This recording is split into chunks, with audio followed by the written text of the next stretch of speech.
In the beginning God created the heaven and the earth. And the earth was without form and void, and darkness was upon the face of the deep. And the Spirit of God moved upon the face of the waters.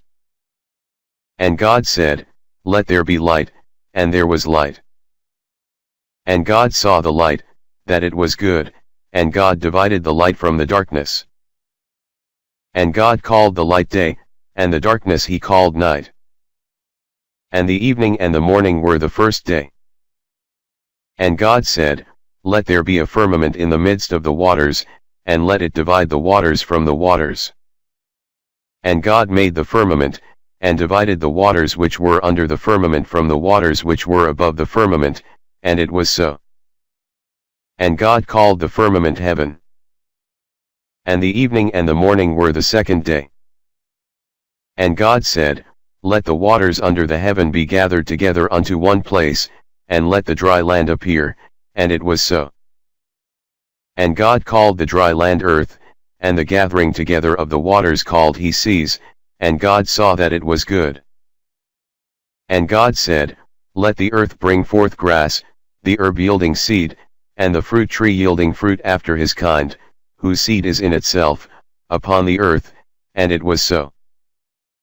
And the earth brought forth grass, and herb yielding seed after his kind, and the tree yielding fruit, whose seed was in itself, after his kind, and God saw that it was good.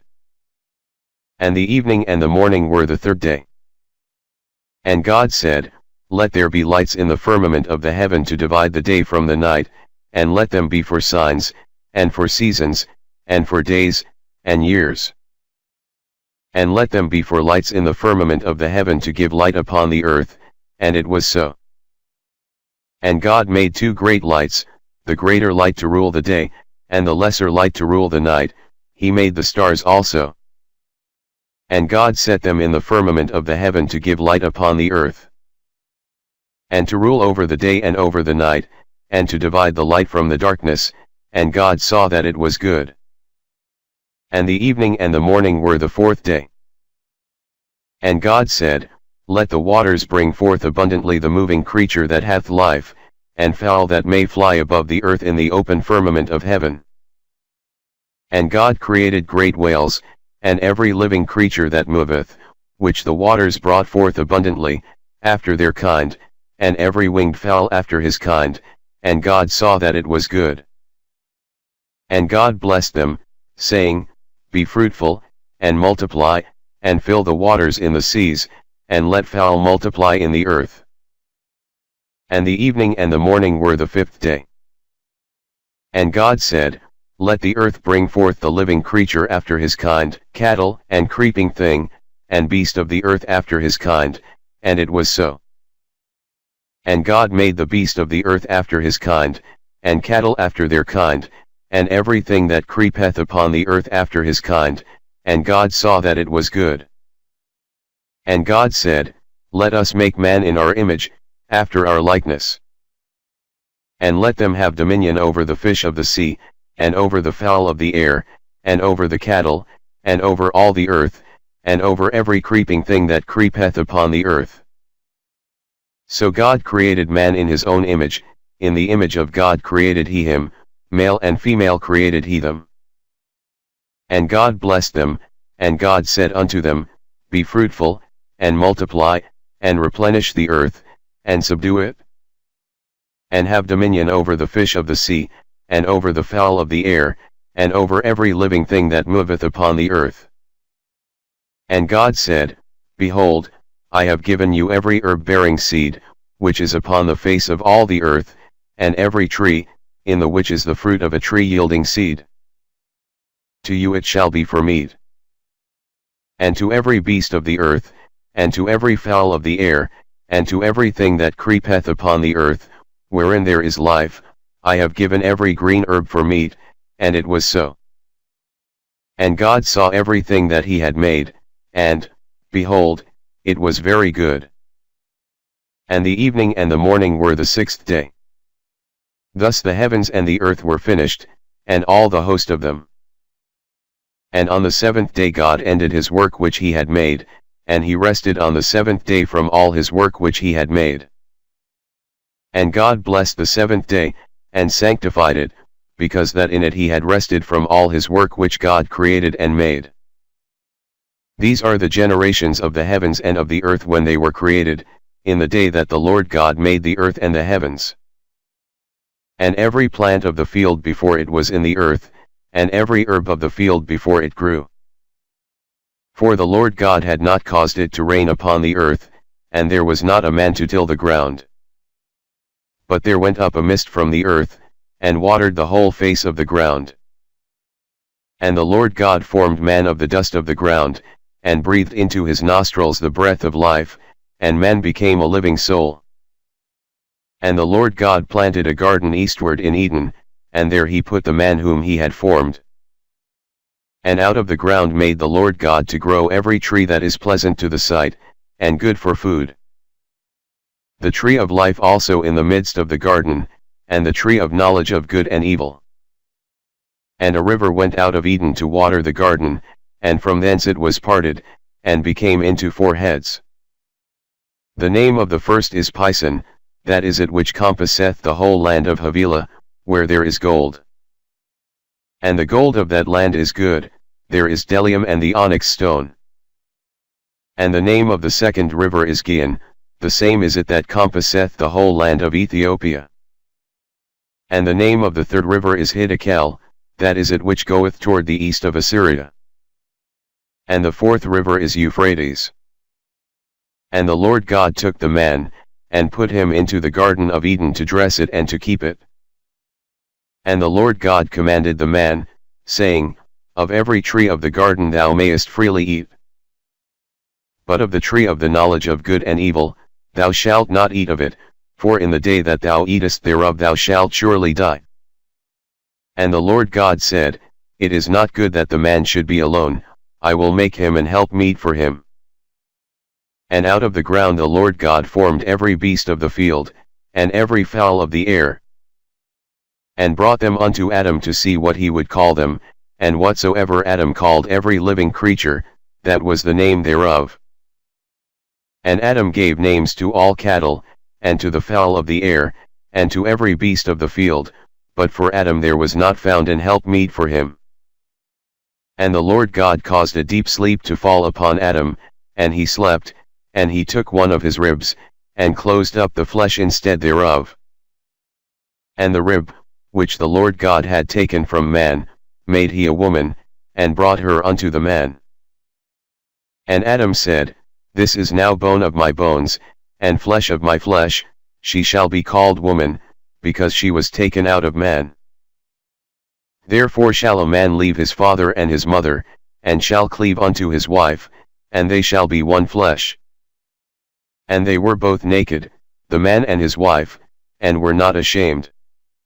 Now the serpent was more subtle than any beast of the field which the Lord God had made. And he said unto the woman, Yea, hath God said, Ye shall not eat of every tree of the garden? And the woman said unto the serpent, We may eat of the fruit of the trees of the garden. But of the fruit of the tree which is in the midst of the garden, God hath said, Ye shall not eat of it, neither shall ye touch it, lest ye die. And the serpent said unto the woman, Ye shall not surely die. For God doth know that in the day ye eat thereof, then your eyes shall be opened, and ye shall be as gods, knowing good and evil. And when the woman saw that the tree was good for food, and that it was pleasant to the eyes, and a tree to be desired to make one wise, she took of the fruit thereof, and did eat. And gave also unto her husband with her, and he did eat. And the eyes of them both were opened, and they knew that they were naked, and they sewed fig leaves together, and made themselves aprons. And they heard the voice of the Lord God walking in the garden in the cool of the day, and Adam and his wife hid themselves from the presence of the Lord God amongst the trees of the garden. And the Lord God called unto Adam, and said unto him, Where art thou? And he said, I heard thy voice in the garden, and I was afraid, because I was naked, and I hid myself. And he said, Who told thee that thou wast naked? Hast thou eaten of the tree, whereof I commanded thee that thou shouldest not eat? And the man said, The woman whom thou gavest to be with me, she gave me of the tree, and I did eat. And the Lord God said unto the woman, What is this that thou hast done? And the woman said, The serpent beguiled me, and I did eat. And the Lord God said unto the serpent, Because thou hast done this, thou art cursed above all cattle, and above every beast of the field. Upon thy belly shalt thou go, and dust shalt thou eat all the days of thy life. And I will put enmity between thee and the woman, and between thy seed and her seed, it shall bruise thy head, and thou shalt bruise his heel. Unto the woman he said, I will greatly multiply thy sorrow and thy conception, in sorrow thou shalt bring forth children, and thy desire shall be to thy husband, and he shall rule over thee. And unto Adam he said, Because thou hast hearkened unto the voice of thy wife, and hast eaten of the tree, of which I commanded thee, saying, Thou shalt not eat of it. Cursed is the ground for thy sake, in sorrow shalt thou eat of it all the days of thy life. Thorns also and thistles shall it bring forth to thee, and thou shalt eat the herb of the field. In the sweat of thy face shalt thou eat bread, till thou return unto the ground, for out of it wast thou taken, for dust thou art, and unto dust shalt thou return. And Adam called his wife's name Eve, because she was the mother of all living. Unto Adam also and to his wife did the Lord God make coats of skins, and clothed them. And the Lord God said, Behold, the man is become as one of us, to know good and evil, and now, lest he put forth his hand, and take also of the tree of life, and eat, and live forever. Therefore the Lord God sent him forth from the Garden of Eden, to till the ground from whence he was taken. So he drove out the man, and he placed at the east of the Garden of Eden cherubims, and a flaming sword which turned every way, to keep the way of the tree of life. And Adam knew Eve his wife, and she conceived, and bare Cain, and said, I have gotten a man from the Lord. And she again bare his brother Abel. And Abel was a keeper of sheep, but Cain was a tiller of the ground. And in process of time it came to pass, that Cain brought of the fruit of the ground an offering unto the Lord. And Abel, he also brought of the firstlings of his flock and of the fat thereof. And the Lord had respect unto Abel and to his offering. But unto Cain and to his offering he had not respect. And Cain was very wroth, and his countenance fell. And the Lord said unto Cain, Why art thou wroth? And why is thy countenance fallen? If thou doest well, shalt thou not be accepted? And if thou doest not well, sin lieth at the door. And unto thee shall be his desire, and thou shalt rule over him. And Cain talked with Abel his brother, and it came to pass, when they were in the field, that Cain rose up against Abel his brother, and slew him. And the Lord said unto Cain, Where is Abel thy brother? And he said, I know not, am I my brother's keeper? And he said, What hast thou done? The voice of thy brother's blood crieth unto me from the ground. And now art thou cursed from the earth, which hath opened her mouth to receive thy brother's blood from thy hand. When thou tillest the ground, it shall not henceforth yield unto thee her strength, a fugitive and a vagabond shalt thou be in the earth. And Cain said unto the Lord, My punishment is greater than I can bear. Behold, thou hast driven me out this day from the face of the earth, and from thy face shall I be hid, and I shall be a fugitive and a vagabond in the earth. And it shall come to pass, that every one that findeth me shall slay me. And the Lord said unto him, Therefore whosoever slayeth Cain, vengeance shall be taken on him sevenfold. And the Lord set a mark upon Cain, lest any finding him should kill him. And Cain went out from the presence of the Lord, and dwelt in the land of Nod, on the east of Eden. And Cain knew his wife, and she conceived, and bare Enoch, and he builded a city, and called the name of the city, after the name of his son, Enoch. And unto Enoch was born Irad, and Irad begot Mehujael, and Mehujael begot Methusael, and Methusael begot Lamech. And Lamech took unto him 2 wives, the name of the one was Adah, and the name of the other Zillah. And Adah bare Jabal, he was the father of such as dwell in tents, and of such as have cattle. And his brother's name was Jubal, he was the father of all such as handle the harp and organ. And Zillah, she also bare Tubal-Cain, an instructor of every artificer in brass and iron, and the sister of Tubal-Cain was Naamah. And Lamech said unto his wives, Adah and Zillah, Hear my voice, ye wives of Lamech, hearken unto my speech, for I have slain a man to my wounding, and a young man to my hurt. If Cain shall be avenged 7-fold, truly Lamech 70 and 7-fold. And Adam knew his wife again, and she bare a son, and called his name Seth, for God, said she, hath appointed me another seed instead of Abel, whom Cain slew. And to Seth, to him also there was born a son, and he called his name Enos. Then began men to call upon the name of the Lord. This is the book of the generations of Adam. In the day that God created man, in the likeness of God made he him. Male and female created he them, and blessed them, and called their name Adam, in the day when they were created. And Adam lived 130 years, and begot a son in his own likeness, after his image, and called his name Seth. And the days of Adam after he had begotten Seth were 800 years, and he begot sons and daughters. And all the days that Adam lived were 930 years, and he died. And Seth lived 105 years, and begot Enos. And Seth lived after he begot Enos 807 years, and begot sons and daughters. And all the days of Seth were 912 years, and he died. And Enos lived 90 years, and begot Cainan. And Enos lived after he begot Cainan 815 years, and begot sons and daughters.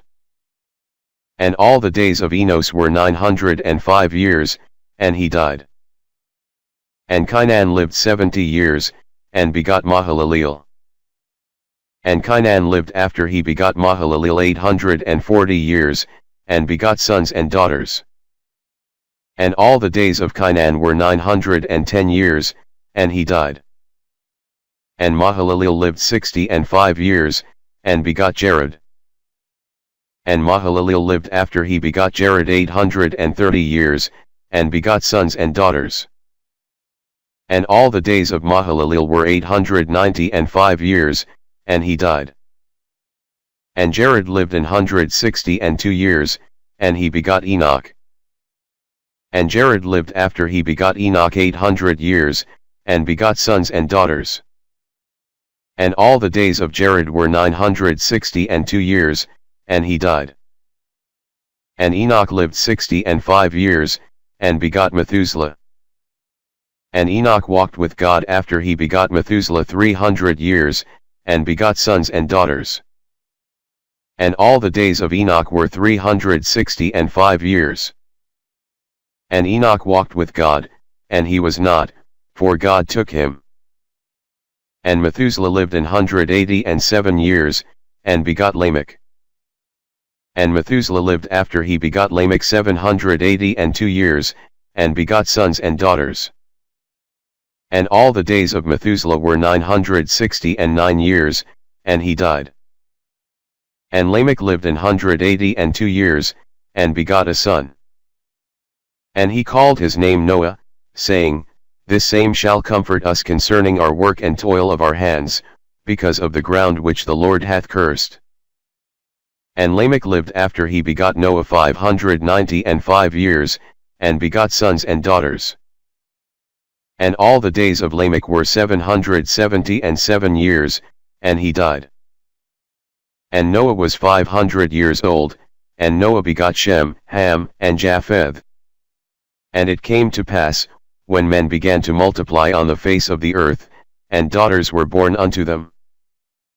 That the sons of God saw the daughters of men that they were fair, and they took them wives of all which they chose. And the Lord said, My spirit shall not always strive with man, for that he also is flesh, yet his days shall be 120 years. There were giants in the earth in those days. And also after that, when the sons of God came in unto the daughters of men, and they bare children to them, the same became mighty men which were of old, men of renown. And God saw that the wickedness of man was great in the earth, and that every imagination of the thoughts of his heart was only evil continually. And it repented the Lord that he had made man on the earth, and it grieved him at his heart. And the Lord said, I will destroy man whom I have created from the face of the earth, both man and beast and the creeping thing, and the fowls of the air, for it repenteth me that I have made them. But Noah found grace in the eyes of the Lord. These are the generations of Noah. Noah was a just man and perfect in his generations, and Noah walked with God. And Noah begot 3 sons, Shem, Ham, and Japheth. The earth also was corrupt before God, and the earth was filled with violence.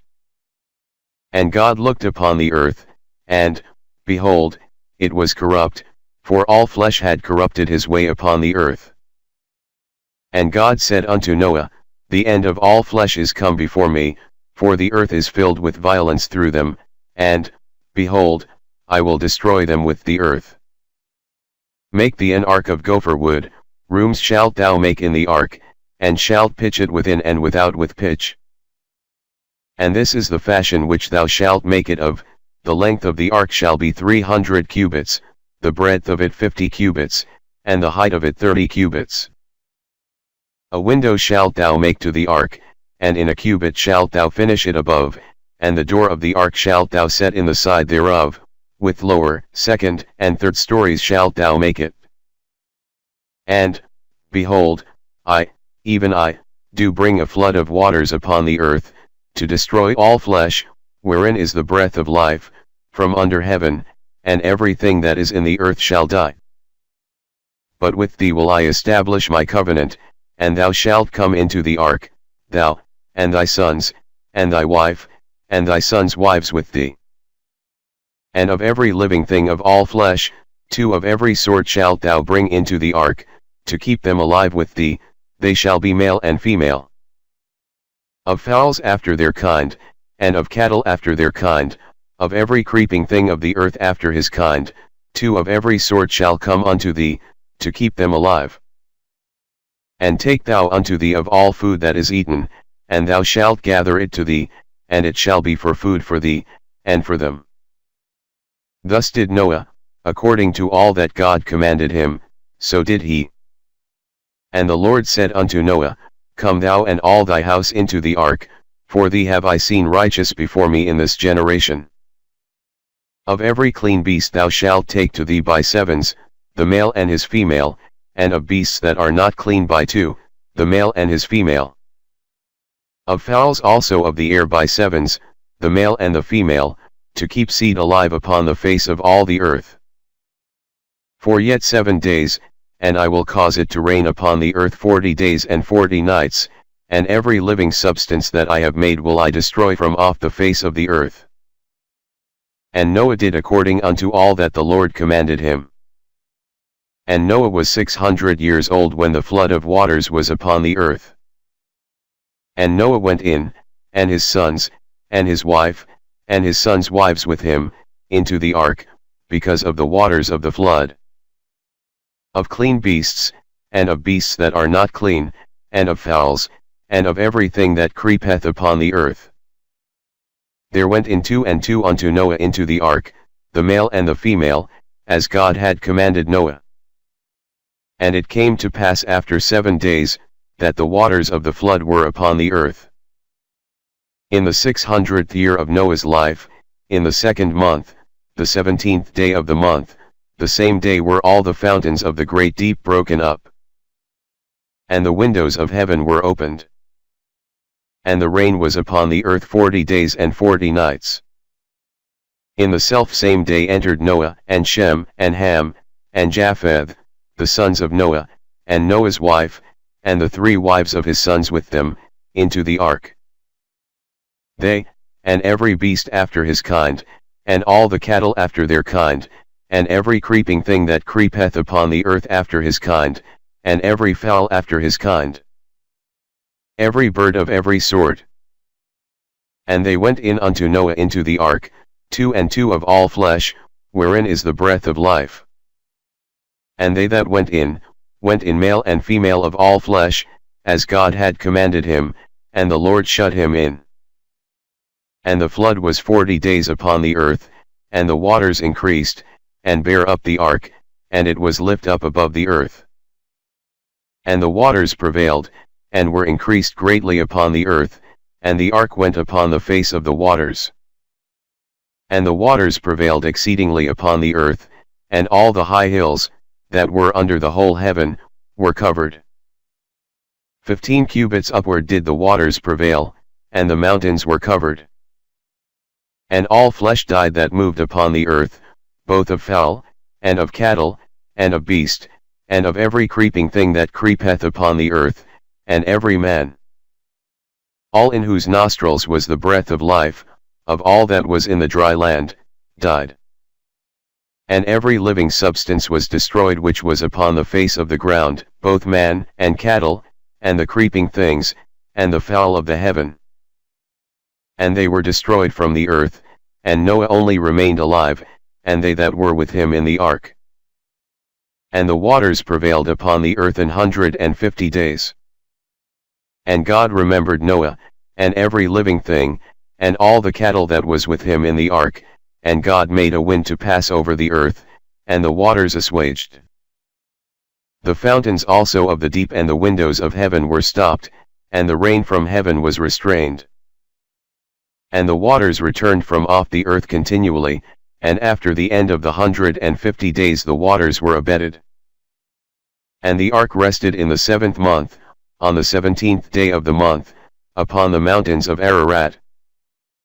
And the waters decreased continually until the 10th month. In the 10th month, on the 1st day of the month, were the tops of the mountains seen. And it came to pass at the end of 40 days, that Noah opened the window of the ark which he had made. And he sent forth a raven, which went forth to and fro, until the waters were dried up from off the earth.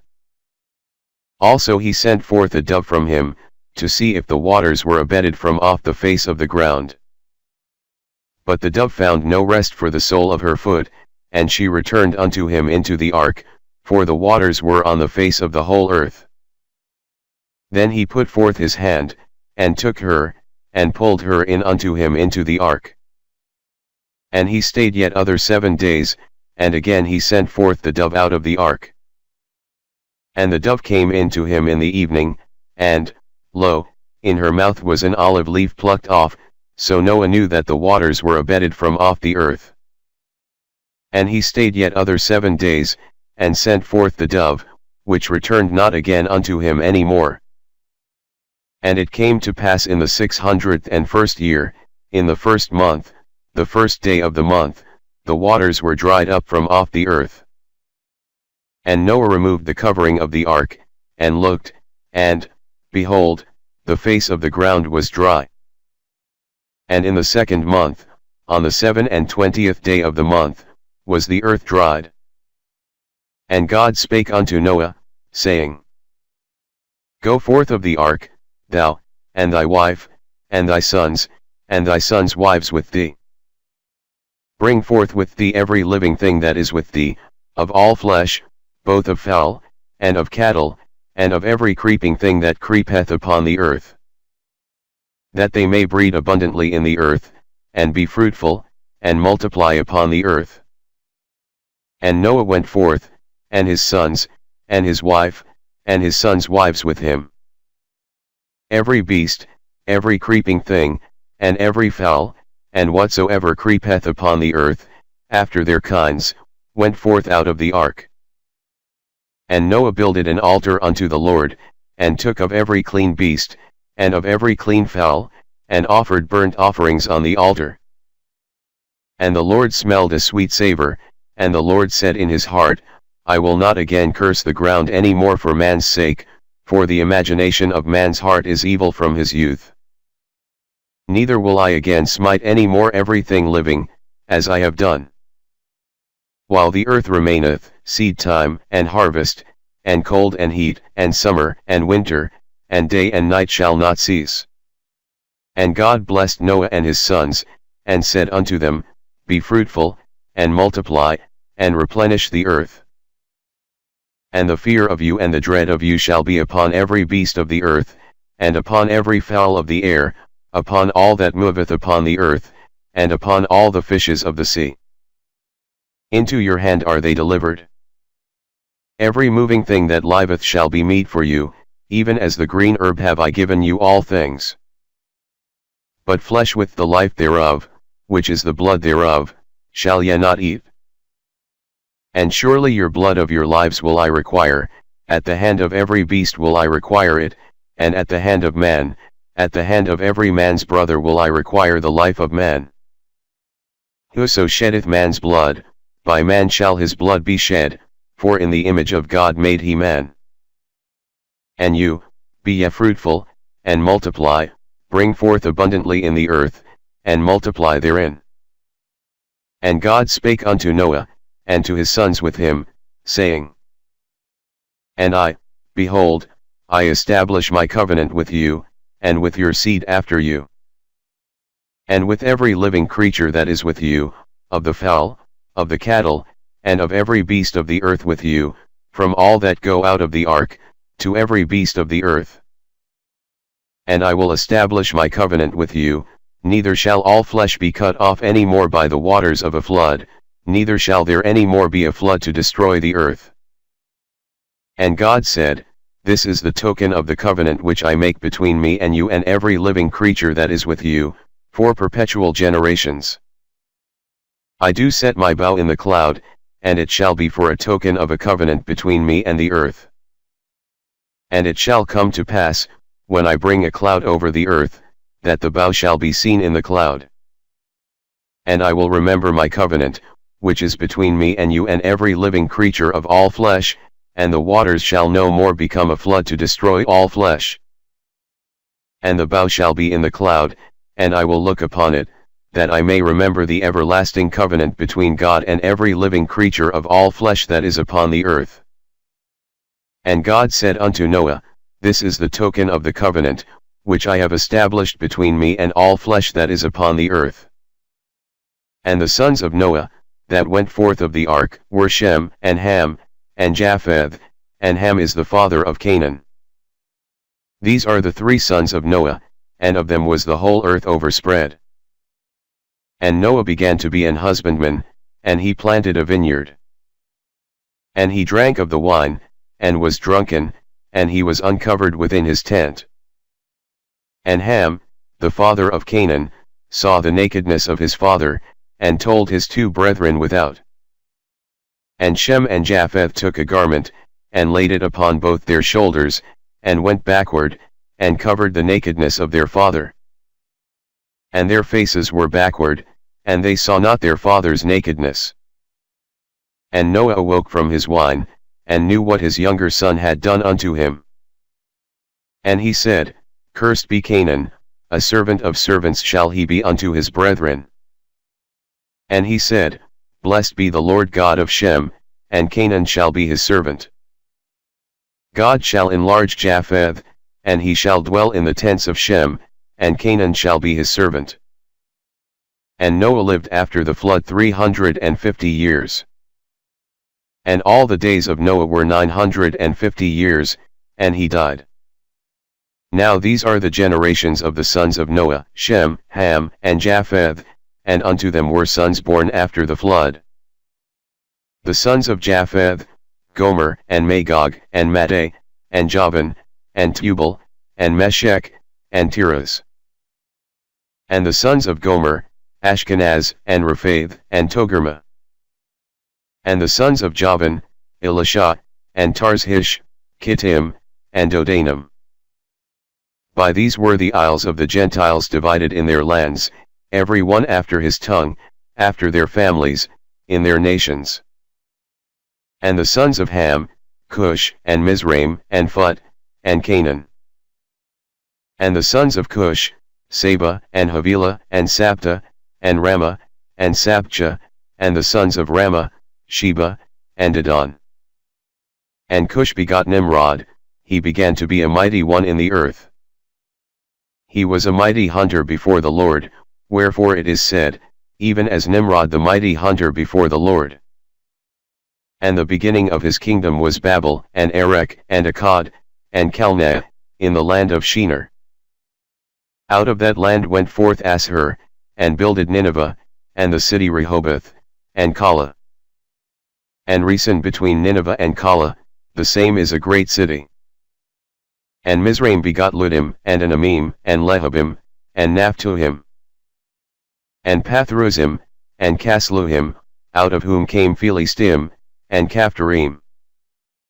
And Canaan begot Sidon his firstborn, and Hate, and the Jebusite, and the Amorite, and the Girgasite, and the Hivite, and the Archite, and the Sinite, and the Arvadite, and the Zamarite, and the Hamathite, and afterward were the families of the Canaanites spread abroad. And the border of the Canaanites was from Sidon, as thou comest to Gerar, unto Gaza, as thou goest, unto Sodom, and Gomorrah, and Admah, and Zeboim, even unto Lusha. These are the sons of Ham, after their families, after their tongues, in their countries, and in their nations. Unto Shem also, the father of all the children of Eber, the brother of Japheth the elder, even to him were children born. The children of Shem, Elam, and Asshur, and Arphaxad, and Lud, and Aram. And the children of Aram, Uz, and Hul, and Gether, and Mash.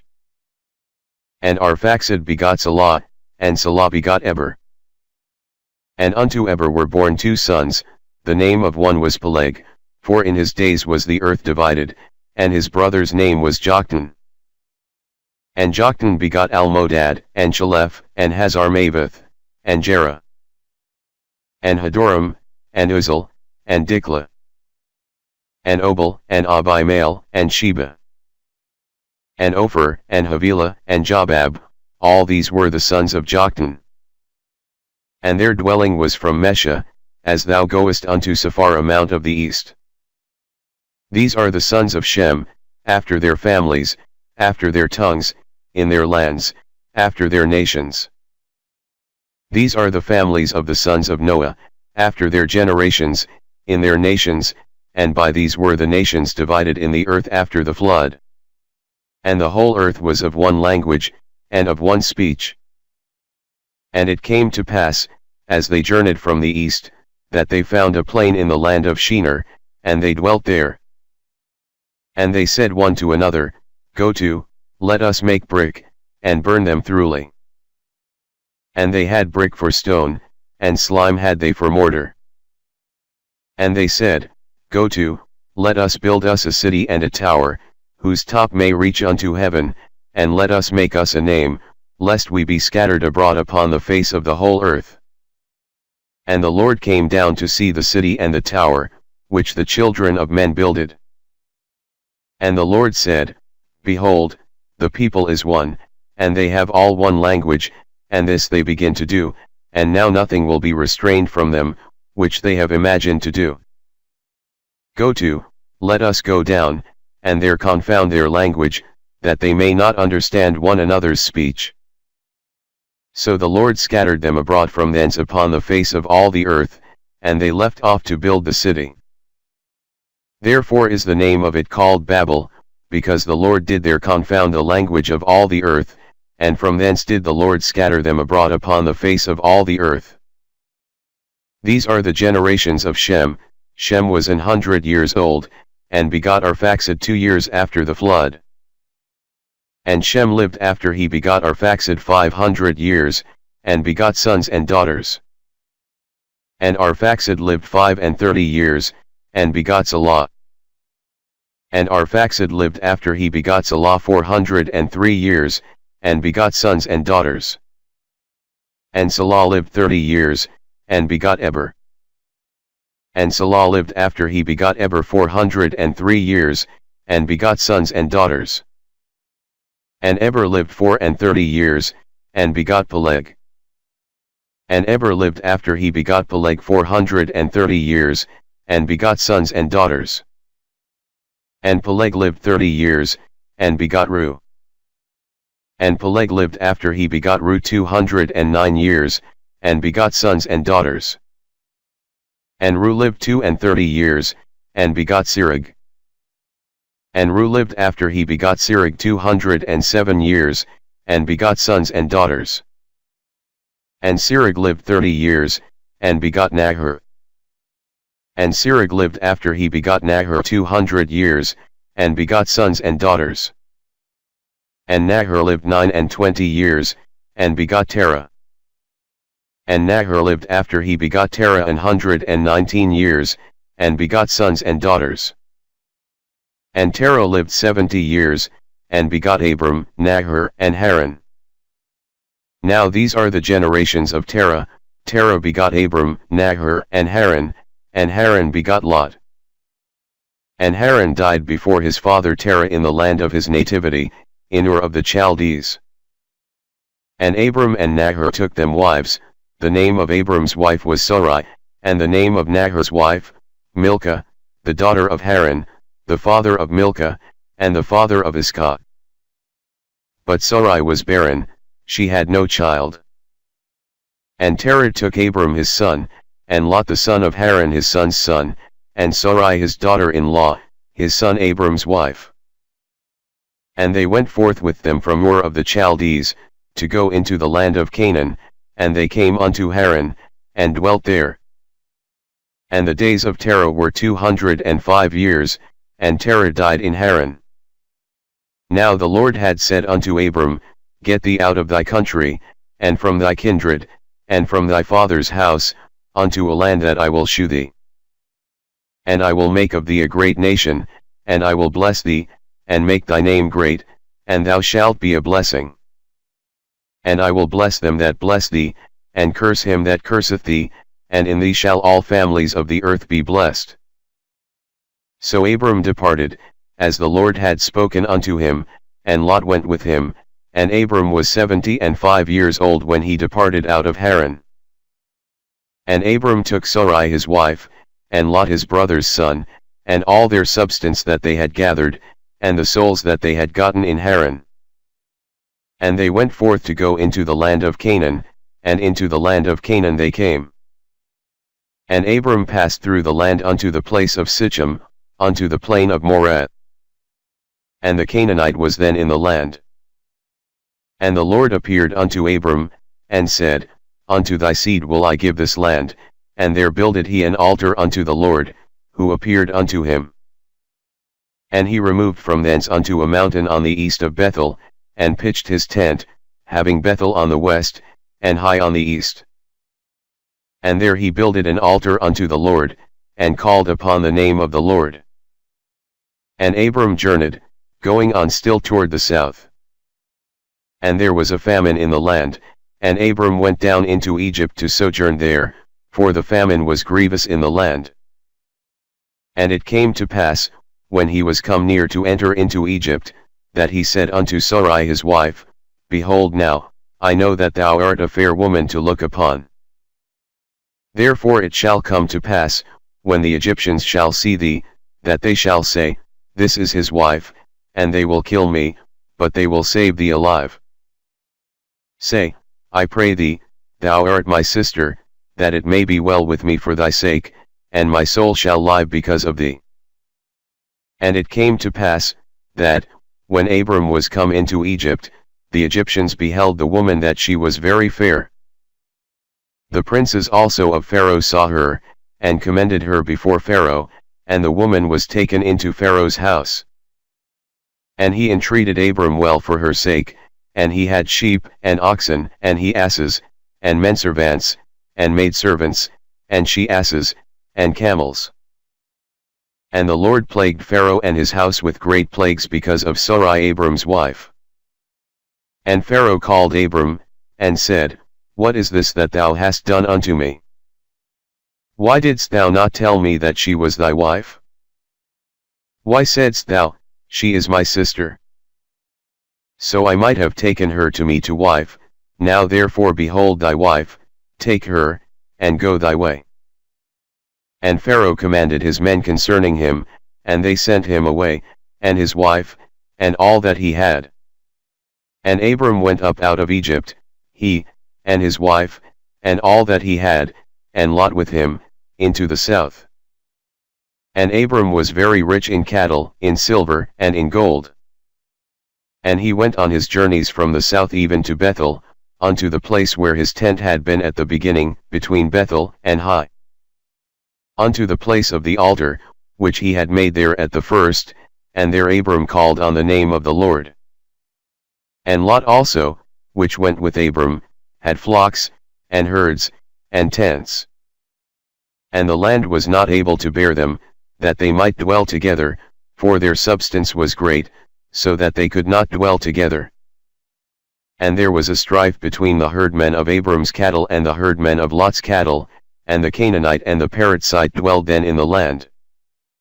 And Abram said unto Lot, Let there be no strife, I pray thee, between me and thee, and between my herdmen and thy herdmen, for we be brethren. Is not the whole land before thee? Separate thyself, I pray thee, from me. If thou wilt take the left hand, then I will go to the right, or if thou depart to the right hand, then I will go to the left. And Lot lifted up his eyes, and beheld all the plain of Jordan, that it was well watered everywhere, before the Lord destroyed Sodom and Gomorrah, even as the garden of the Lord. Like the land of Egypt, as thou comest unto Zoar. Then Lot chose him all the plain of Jordan, and Lot journeyed east, and they separated themselves the one from the other. Abram dwelled in the land of Canaan, and Lot dwelled in the cities of the plain, and pitched his tent toward Sodom. But the men of Sodom were wicked and sinners before the Lord exceedingly. And the Lord said unto Abram, after that Lot was separated from him, Lift up now thine eyes, and look from the place where thou art northward, and southward, and eastward, and westward. For all the land which thou seest, to thee will I give it, and to thy seed forever. And I will make thy seed as the dust of the earth, so that if a man can number the dust of the earth, then shall thy seed also be numbered. Arise, walk through the land in the length of it and in the breadth of it, for I will give it unto thee. Then Abram removed his tent, and came and dwelt in the plain of Mamre, which is in Hebron, and built there an altar unto the Lord. And it came to pass in the days of Amraphel king of Shinar, Arioch king of Elasar, Chedorlaomer king of Elam, and Tidal king of nations, that these made war with Bera king of Sodom, and with Birsha king of Gomorrah, Shinab king of Admah, and Shem-eber king of Zeboim, and the king of Bela, which is Zoar. All these were joined together in the vale of Siddim, which is the Salt Sea. 12 years they served Chedorlaomer, and in the 13th year they rebelled. And in the 14th year came Chedorlaomer, and the kings that were with him, and smote the Rephaims in Ashtaroth Karnaim, and the Zuzims in Ham, and the Emims in Shaveh Kiriathaim, and the Horites in their Mount Seir, unto El Paran, which is by the wilderness. And they returned, and came to Enmishpat, which is Kadesh, and smote all the country of the Amalekites, and also the Amorites, that dwelt in Hazazontamar. And there went out the king of Sodom, and the king of Gomorrah, and the king of Admah, and the king of Zeboim, and the king of Bela, the same is Zoar.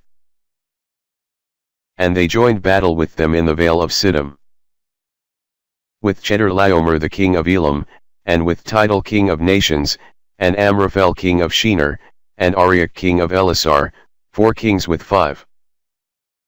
And the vale of Siddim was full of slime pits, and the kings of Sodom and Gomorrah fled, and fell there, and they that remained fled to the mountain. And they took all the goods of Sodom and Gomorrah, and all their victuals, and went their way. And they took Lot, Abram's brother's son, who dwelt in Sodom, and his goods, and departed. And there came one that had escaped, and told Abram the Hebrew, for he dwelt in the plain of Mamre the Amorite, brother of Eshcol, and brother of Aner, and these were confederate with Abram.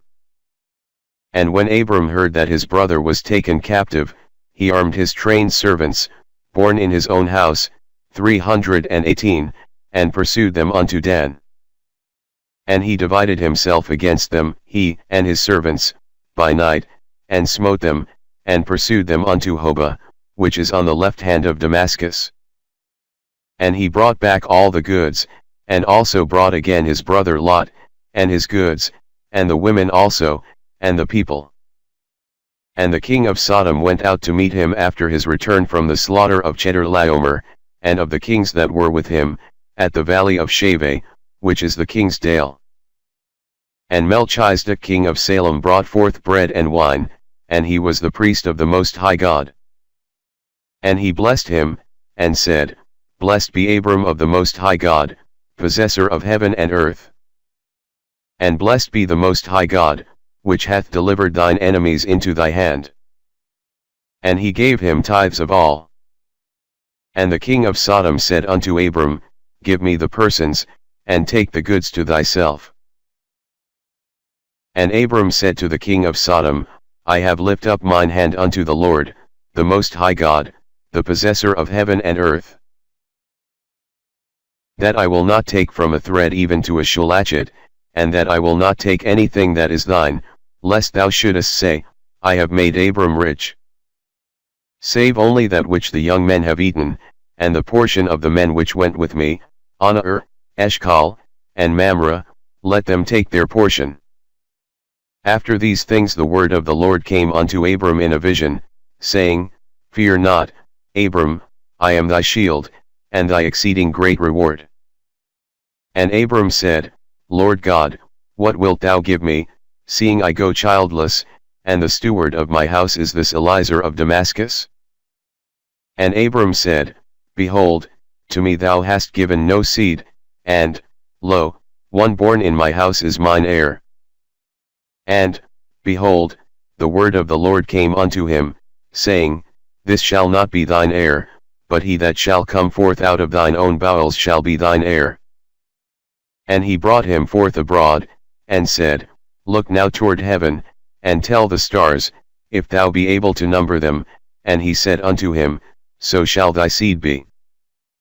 And he believed in the Lord, and he counted it to him for righteousness.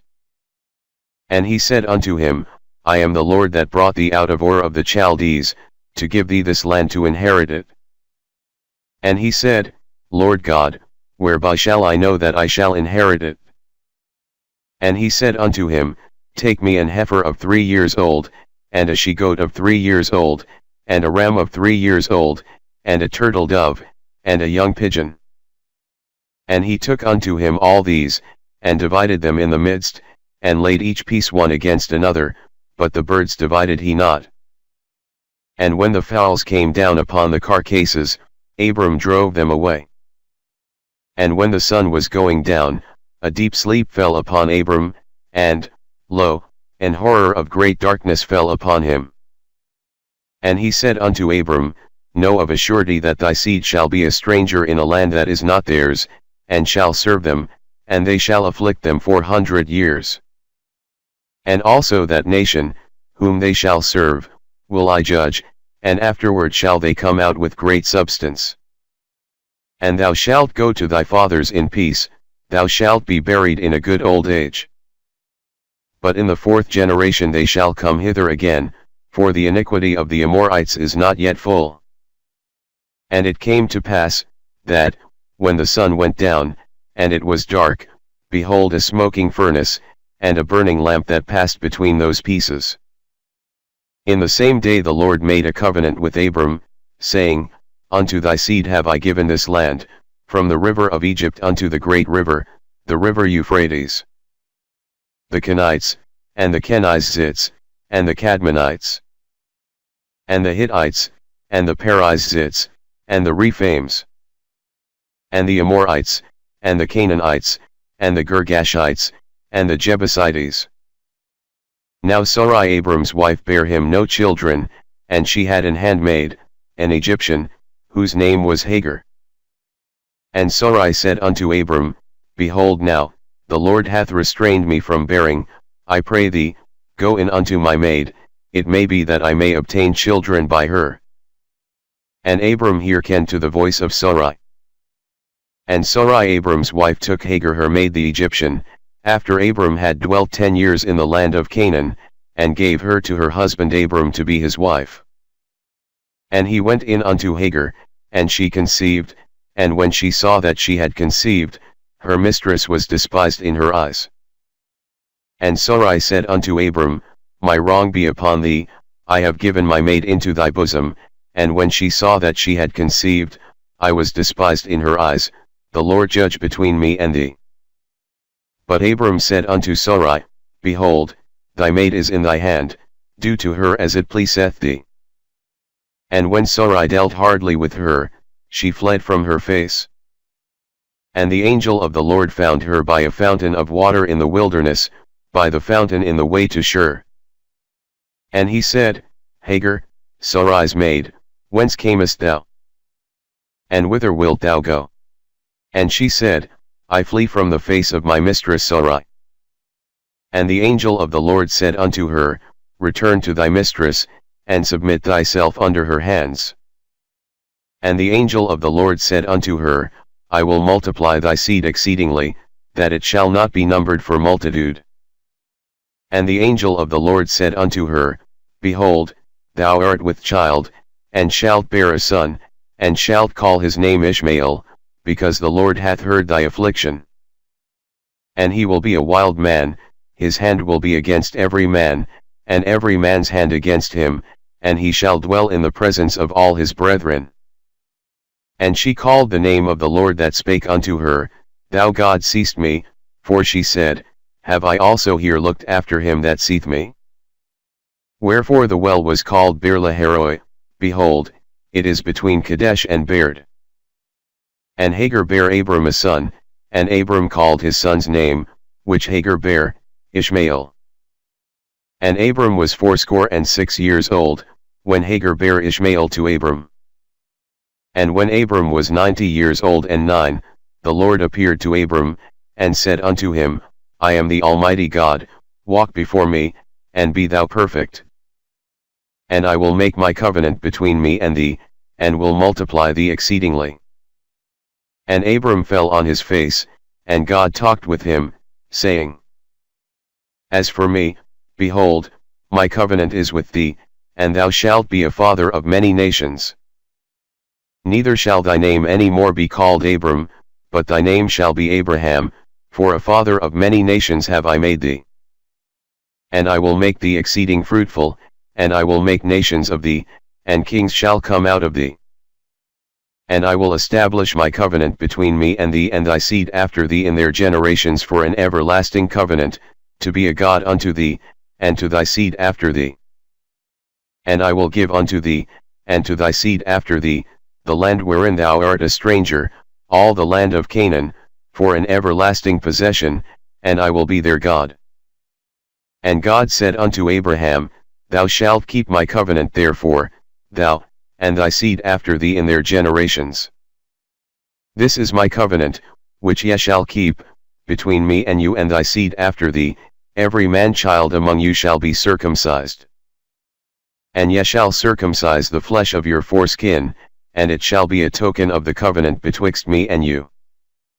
And he that is 8 days old shall be circumcised among you, every man-child in your generations, he that is born in the house, or bought with money of any stranger, which is not of thy seed.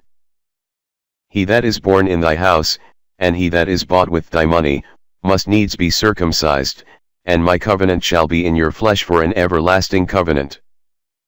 And the uncircumcised man-child whose flesh of his foreskin is not circumcised, that soul shall be cut off from his people, he hath broken my covenant. And God said unto Abraham, As for Sarai thy wife, thou shalt not call her name Sarai, but Sarah shall her name be. And I will bless her, and give thee a son also of her, yea, I will bless her, and she shall be a mother of nations, kings of people shall be of her. Then Abraham fell upon his face, and laughed, and said in his heart, Shall a child be born unto him that is 100 years old? And shall Sarah, that is 90 years old, bear? And Abraham said unto God, O that Ishmael might live before thee. And God said, Sarah thy wife shall bear thee a son indeed, and thou shalt call his name Isaac, and I will establish my covenant with him for an everlasting covenant, and with his seed after him. And as for Ishmael, I have heard thee, behold, I have blessed him, and will make him fruitful, and will multiply him exceedingly, 12 princes shall he beget, and I will make him a great nation. But my covenant will I establish with Isaac, which Sarah shall bear unto thee at the set time in the next year. And he left off talking with him, and God went up from Abraham. And Abraham took Ishmael his son, and all that were born in his house, and all that were bought with his money, every male among the men of Abraham's house. And circumcised the flesh of their foreskin in the selfsame day, as God had said unto him. And Abraham was 90 years old and 9, when he was circumcised in the flesh of his foreskin. And Ishmael his son was 13 years old, when he was circumcised in the flesh of his foreskin. In the selfsame day was Abraham circumcised, and Ishmael his son. And all the men of his house, born in the house, and bought with money of the stranger, were circumcised with him. And the Lord appeared unto him in the plains of Mamre, and he sat in the tent door in the heat of the day. And he lifted up his eyes and looked, and, lo, 3 men stood by him, and when he saw them, he ran to meet them from the tent door, and bowed himself toward the ground. And said, My Lord, if now I have found favor in thy sight, pass not away, I pray thee, from thy servant. Let a little water, I pray you, be fetched, and wash your feet, and rest yourselves under the tree. And I will fetch a morsel of bread, and comfort ye your hearts, after that ye shall pass on, for therefore are ye come to your servant. And they said, So do, as thou hast said. And Abraham hastened into the tent unto Sarah, and said, Make ready quickly 3 measures of fine meal, knead it, and make cakes upon the hearth. And Abraham ran unto the herd, and fetched a calf tender and good, and gave it unto a young man, and he hasted to dress it. And he took butter and milk and the calf which he had dressed, and set it before them, and he stood by them under the tree, and they did eat. And they said unto him, Where is Sarah thy wife?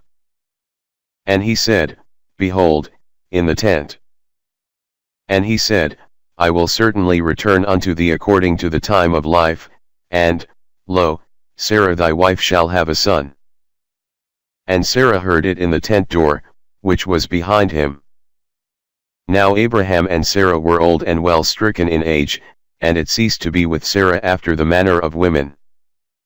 Therefore Sarah laughed within herself, saying, After I am waxed old shall I have pleasure, my Lord being old also? And the Lord said unto Abraham, Wherefore did Sarah laugh, saying, Shall I of a surety bear a child, which am old? Is anything too hard for the Lord? At the time appointed I will return unto thee, according to the time of life, and Sarah shall have a son. Then Sarah denied, saying, I laughed not, for she was afraid. And he said, Nay, but thou didst laugh. And the men rose up from thence, and looked toward Sodom, and Abraham went with them to bring them on the way. And the Lord said, Shall I hide from Abraham that thing which I do? Seeing that Abraham shall surely become a great and mighty nation, and all the nations of the earth shall be blessed in him. For I know him, that he will command his children and his household after him, and they shall keep the way of the Lord, to do justice and judgment. That the Lord may bring upon Abraham that which he hath spoken of him. And the Lord said, Because the cry of Sodom and Gomorrah is great, and because their sin is very grievous. I will go down now, and see whether they have done altogether according to the cry of it, which is come unto me, and if not, I will know. And the men turned their faces from thence, and went toward Sodom, but Abraham stood yet before the Lord. And Abraham drew near, and said, Wilt thou also destroy the righteous with the wicked? Peradventure there be 50 righteous within the city, wilt thou also destroy and not spare the place for the 50 righteous that are therein? That be far from thee to do after this manner, to slay the righteous with the wicked, and that the righteous should be as the wicked, that be far from thee. Shall not the judge of all the earth do right? And the Lord said, If I find in Sodom 50 righteous within the city, then I will spare all the place for their sakes. And Abraham answered and said, Behold now, I have taken upon me to speak unto the Lord, which am but dust and ashes. Peradventure there shall lack 5 of the 50 righteous, wilt thou destroy all the city for lack of 5? And he said, If I find there 40 and 5, I will not destroy it. And he spake unto him yet again, and said, Peradventure there shall be 40 found there. And he said, I will not do it for 40's sake. And he said unto him, O let not the Lord be angry, and I will speak, peradventure there shall 30 be found there. And he said, I will not do it, if I find 30 there. And he said, Behold now, I have taken upon me to speak unto the Lord, peradventure there shall be 20 found there. And he said, I will not destroy it for 20's sake. And he said, O let not the Lord be angry, and I will speak yet but this once, peradventure 10 shall be found there. And he said, I will not destroy it for 10's sake. And the Lord went his way, as soon as he had left communing with Abraham, and Abraham returned unto his place. And there came 2 angels to Sodom at even, and Lot sat in the gate of Sodom, and Lot seeing them rose up to meet them, and he bowed himself with his face toward the ground. And he said, Behold now, my lords, turn in, I pray you, into your servant's house, and tarry all night, and wash your feet, and ye shall rise up early, and go on your ways. And they said, Nay, but we will abide in the street all night. And he pressed upon them greatly, and they turned in unto him, and entered into his house, and he made them a feast, and did bake unleavened bread, and they did eat.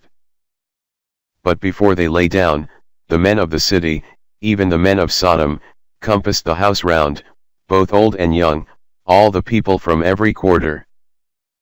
And they called unto Lot, and said unto him, Where are the men which came in to thee this night? Bring them out unto us, that we may know them. And Lot went out at the door unto them, and shut the door after him. And said, I pray you, brethren, do not so wickedly. Behold now, I have 2 daughters which have not known man, let me, I pray you, bring them out unto you, and do yet to them as is good in your eyes, only unto these men do nothing. For therefore came they under the shadow of my roof. And they said, Stand back. And they said again, This one fellow came in to sojourn, and he will needs be a judge, now will we deal worse with thee, than with them. And they pressed sore upon the man, even Lot, and came near to break the door. But the men put forth their hand, and pulled Lot into the house to them, and shut to the door. And they smote the men that were at the door of the house with blindness, both small and great, so that they wearied themselves to find the door. And the men said unto Lot, Hast thou here any besides? Son-in-law, and thy sons, and thy daughters, and whatsoever thou hast in the city, bring them out of this place. For we will destroy this place, because the cry of them is waxen great before the face of the Lord, and the Lord hath sent us to destroy it. And Lot went out, and spake unto his sons-in-law, which married his daughters, and said, Up, get you out of this place, for the Lord will destroy the city. But he seemed as one that mocked unto his sons-in-law. And when the morning arose, then the angels hastened Lot, saying, Arise, take thy wife, and thy 2 daughters, which are here, lest thou be consumed in the iniquity of the city. And while he lingered, the men laid hold upon his hand, and upon the hand of his wife, and upon the hand of his 2 daughters. The Lord being merciful unto him, and they brought him forth, and set him without the city. And it came to pass, when they had brought them forth abroad, that he said, Escape for thy life, look not behind thee, neither stay thou in all the plain. Escape to the mountain, lest thou be consumed. And Lot said unto them, Oh, not so, my lord. Behold now, thy servant hath found grace in thy sight, and thou hast magnified thy mercy, which thou hast shewed unto me in saving my life. And I cannot escape to the mountain, lest some evil take me, and I die. Behold now, this city is near to flee unto, and it is a little one, oh, let me escape thither, is it not a little one, and my soul shall live? And he said unto him, See, I have accepted thee concerning this thing also, that I will not overthrow the city, for the which thou hast spoken. Haste thee, escape thither, for I cannot do anything till thou be come thither. Therefore the name of the city was called Zoar. The sun was risen upon the earth when Lot entered into Zoar. Then the Lord rained upon Sodom and upon Gomorrah brimstone and fire from the Lord out of heaven. And he overthrew those cities, and all the plain, and all the inhabitants of the cities, and that which grew upon the ground. But his wife looked back from behind him, and she became a pillar of salt. And Abraham gat up early in the morning to the place where he stood before the Lord. And he looked toward Sodom and Gomorrah, and toward all the land of the plain, and beheld, and, lo, the smoke of the country went up as the smoke of a furnace. And it came to pass, when God destroyed the cities of the plain, that God remembered Abraham, and sent Lot out of the midst of the overthrow, when he overthrew the cities in the which Lot dwelt. And Lot went up out of Zoar, and dwelt in the mountain, and his 2 daughters with him, for he feared to dwell in Zoar, and he dwelt in a cave, he and his 2 daughters. And the firstborn said unto the younger, Our father is old, and there is not a man in the earth to come in unto us after the manner of all the earth. Come, let us make our father drink wine, and we will lie with him, that we may preserve seed of our father. And they made their father drink wine that night, and the firstborn went in, and lay with her father, and he perceived not when she lay down, nor when she arose. And it came to pass on the morrow, that the firstborn said unto the younger, Behold, I lay yesternight with my father, let us make him drink wine this night also. And go thou in, and lie with him, that we may preserve seed of our father. And they made their father drink wine that night also, and the younger arose, and lay with him, and he perceived not when she lay down, nor when she arose. Thus were both the daughters of Lot with child by their father. And the firstborn bare a son, and called his name Moab, the same is the father of the Moabites unto this day. And the younger, she also bare a son, and called his name Ben-ammi, the same is the father of the children of Ammon unto this day. And Abraham journeyed from thence toward the south country, and dwelled between Kadesh and Shur, and sojourned in Gerar. And Abraham said of Sarah his wife, She is my sister, and Abimelech king of Gerar sent, and took Sarah. But God came to Abimelech in a dream by night, and said to him, Behold, thou art but a dead man, for the woman which thou hast taken, for she is a man's wife. But Abimelech had not come near her, and he said, Lord, wilt thou slay also a righteous nation? Said he not unto me, She is my sister? And she, even she herself said, He is my brother, in the integrity of my heart and innocency of my hands have I done this. And God said unto him in a dream, Yea, I know that thou didst this in the integrity of thy heart, for I also withheld thee from sinning against me, therefore suffered I thee not to touch her. Now therefore restore the man his wife.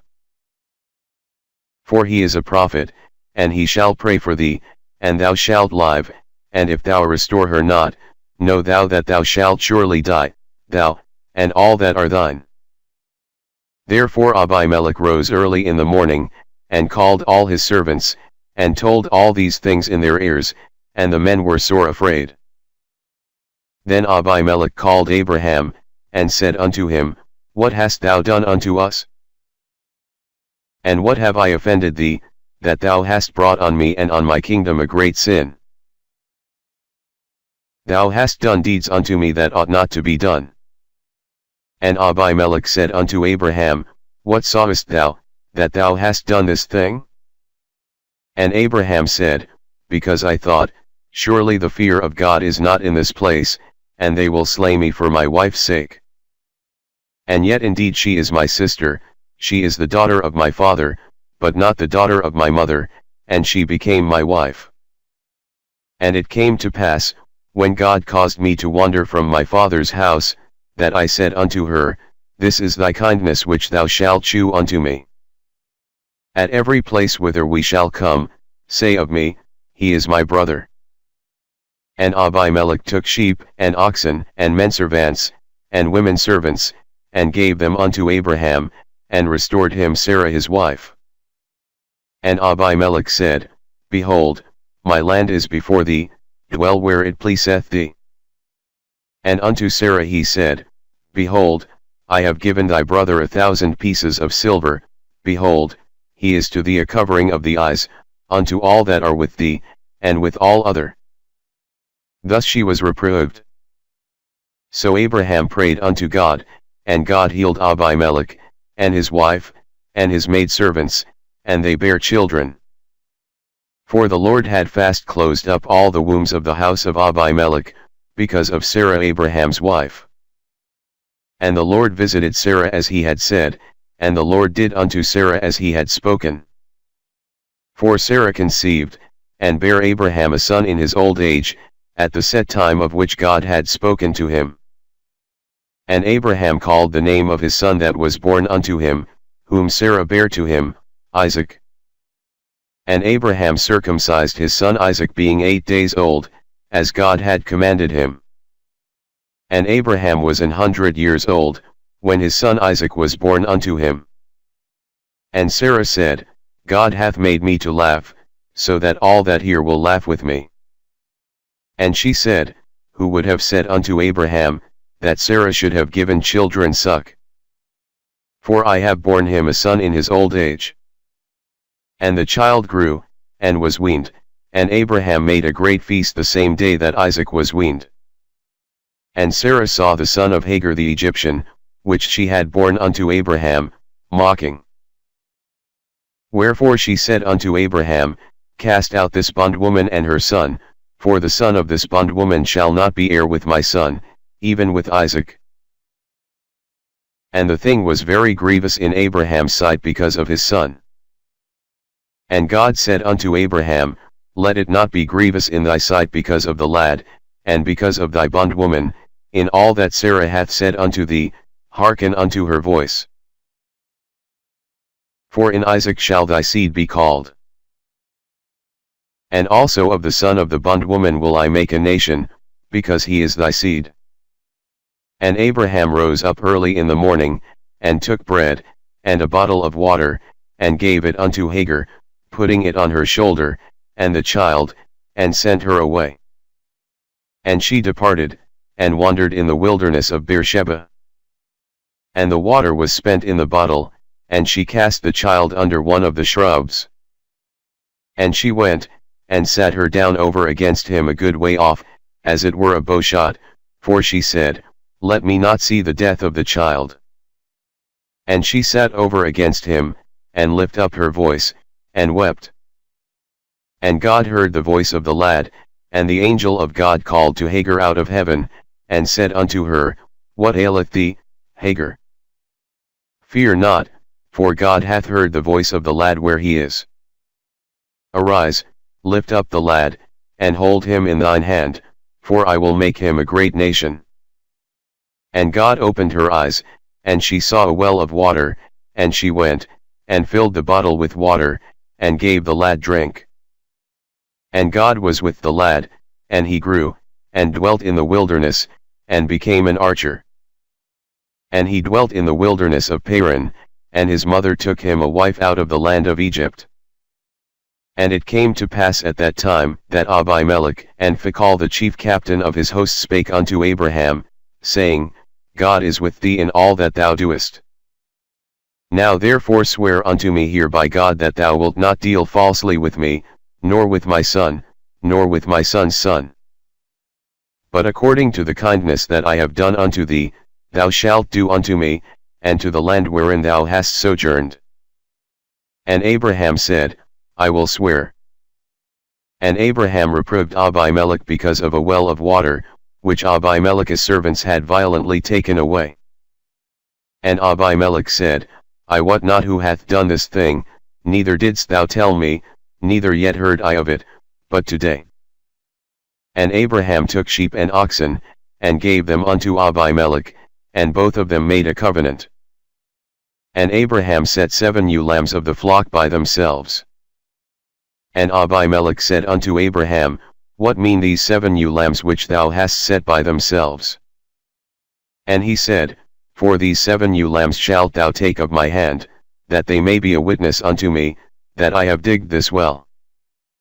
Wherefore he called that place Beersheba, because there they sware both of them. Thus they made a covenant at Beersheba. Then Abimelech rose up, and Phicol the chief captain of his host, and they returned into the land of the Philistines. And Abraham planted a grove in Beersheba, and called thereon the name of the Lord, the everlasting God. And Abraham sojourned in the Philistines' land many days. And it came to pass after these things, that God did tempt Abraham, and said unto him, Abraham, and he said, Behold, here I am. And he said, Take now thy son, thine only son Isaac, whom thou lovest, and get thee into the land of Moriah. And offer him there for a burnt offering upon one of the mountains which I will tell thee of. And Abraham rose up early in the morning, and saddled his ass, and took 2 of his young men with him, and Isaac his son, and clave the wood for the burnt offering, and rose up, and went unto the place of which God had told him. Then on the 3rd day Abraham lifted up his eyes, and saw the place afar off. And Abraham said unto his young men, Abide yet here with the ass, and I and the lad will go yonder and worship, and come again to you. And Abraham took the wood of the burnt offering, and laid it upon Isaac his son, and he took the fire in his hand, and a knife, and they went both of them together. And Isaac spake unto Abraham his father, and said, My father, and he said, Here am I, my son. And he said, Behold the fire and the wood, but where is the lamb for a burnt offering? And Abraham said, My son, God will provide himself a lamb for a burnt offering. So they went both of them together. And they came to the place which God had told him of, and Abraham built an altar there, and laid the wood in order, and bound Isaac his son, and laid him on the altar upon the wood. And Abraham stretched forth his hand, and took the knife to slay his son. And the angel of the Lord called unto him out of heaven, and said, Abraham, Abraham, and he said, Here am I. And he said, Lay not thine hand upon the lad, neither do thou anything unto him, for now I know that thou fearest God, seeing thou hast not withheld thy son, thine only son from me. And Abraham lifted up his eyes, and looked, and behold behind him a ram caught in a thicket by his horns. And Abraham went and took the ram, and offered him up for a burnt offering in the stead of his son. And Abraham called the name of that place Jehovah-Jireh, as it is said to this day, In the mount of the Lord it shall be seen. And the angel of the Lord called unto Abraham out of heaven the 2nd time, and said, By myself have I sworn, saith the Lord, for because thou hast done this thing, and hast not withheld thy son, thine only son, that in blessing I will bless thee, and in multiplying I will multiply thy seed as the stars of the heaven, and as the sand which is upon the seashore. And thy seed shall possess the gate of his enemies. And in thy seed shall all the nations of the earth be blessed, because thou hast obeyed my voice. So Abraham returned unto his young men, and they rose up and went together to Beersheba, and Abraham dwelt at Beersheba. And it came to pass after these things, that it was told Abraham, saying, Behold, Milcah, she hath also borne children unto thy brother Nahor. Huz his firstborn, and Buz his brother, and Kemuel the father of Aram. And Chesed, and Hazo, and Pildash, and Jidlaph, and Bethuel. And Bethuel begot Rebekah. These 8 Milcah did bear to Nahor, Abraham's brother. And his concubine, whose name was Reumah, she bare also Tebah, and Gaham, and Thahash, and Maachah. And Sarah was 107 and 20 years old. These were the years of the life of Sarah. And Sarah died in Kirjatharba, the same is Hebron in the land of Canaan, and Abraham came to mourn for Sarah, and to weep for her. And Abraham stood up from before his dead, and spake unto the sons of Het, saying, I am a stranger and a sojourner with you, give me a possession of a burying place with you, that I may bury my dead out of my sight. And the children of Het answered Abraham, saying unto him, Hear us, my lord, thou art a mighty prince among us, in the choice of our sepulchres bury thy dead, none of us shall withhold from thee his sepulchre, but that thou mayest bury thy dead. And Abraham stood up, and bowed himself to the people of the land, even to the children of Het. And he communed with them, saying, If it be your mind that I should bury my dead out of my sight, hear me, and entreat for me to Ephron the son of Zohar, that he may give me the cave of Machpelah, which he hath, which is in the end of his field, for as much money as it is worth he shall give it me for a possession of a burying place amongst you. And Ephron dwelt among the children of Het, and Ephron the Hittite answered Abraham in the audience of the children of Het, even of all that went in at the gate of his city, saying, Nay, my lord, hear me, the field give I thee, and the cave that is therein, I give it thee, in the presence of the sons of my people give I it thee, bury thy dead. And Abraham bowed down himself before the people of the land. And he spake unto Ephron in the audience of the people of the land, saying, But if thou wilt give it, I pray thee, hear me, I will give thee money for the field. Take it of me, and I will bury my dead there. And Ephron answered Abraham, saying unto him, My lord, hearken unto me, the land is worth 400 shekels of silver, what is that betwixt me and thee? Bury therefore thy dead. And Abraham hearkened unto Ephron, and Abraham weighed to Ephron the silver, which he had named in the audience of the sons of Het, 400 shekels of silver, current money with the merchant. And the field of Ephron, which was in Machpelah, which was before Mamre, the field, and the cave which was therein, and all the trees that were in the field, that were in all the borders round about, were made sure unto Abraham for a possession in the presence of the children of Het, before all that went in at the gate of his city.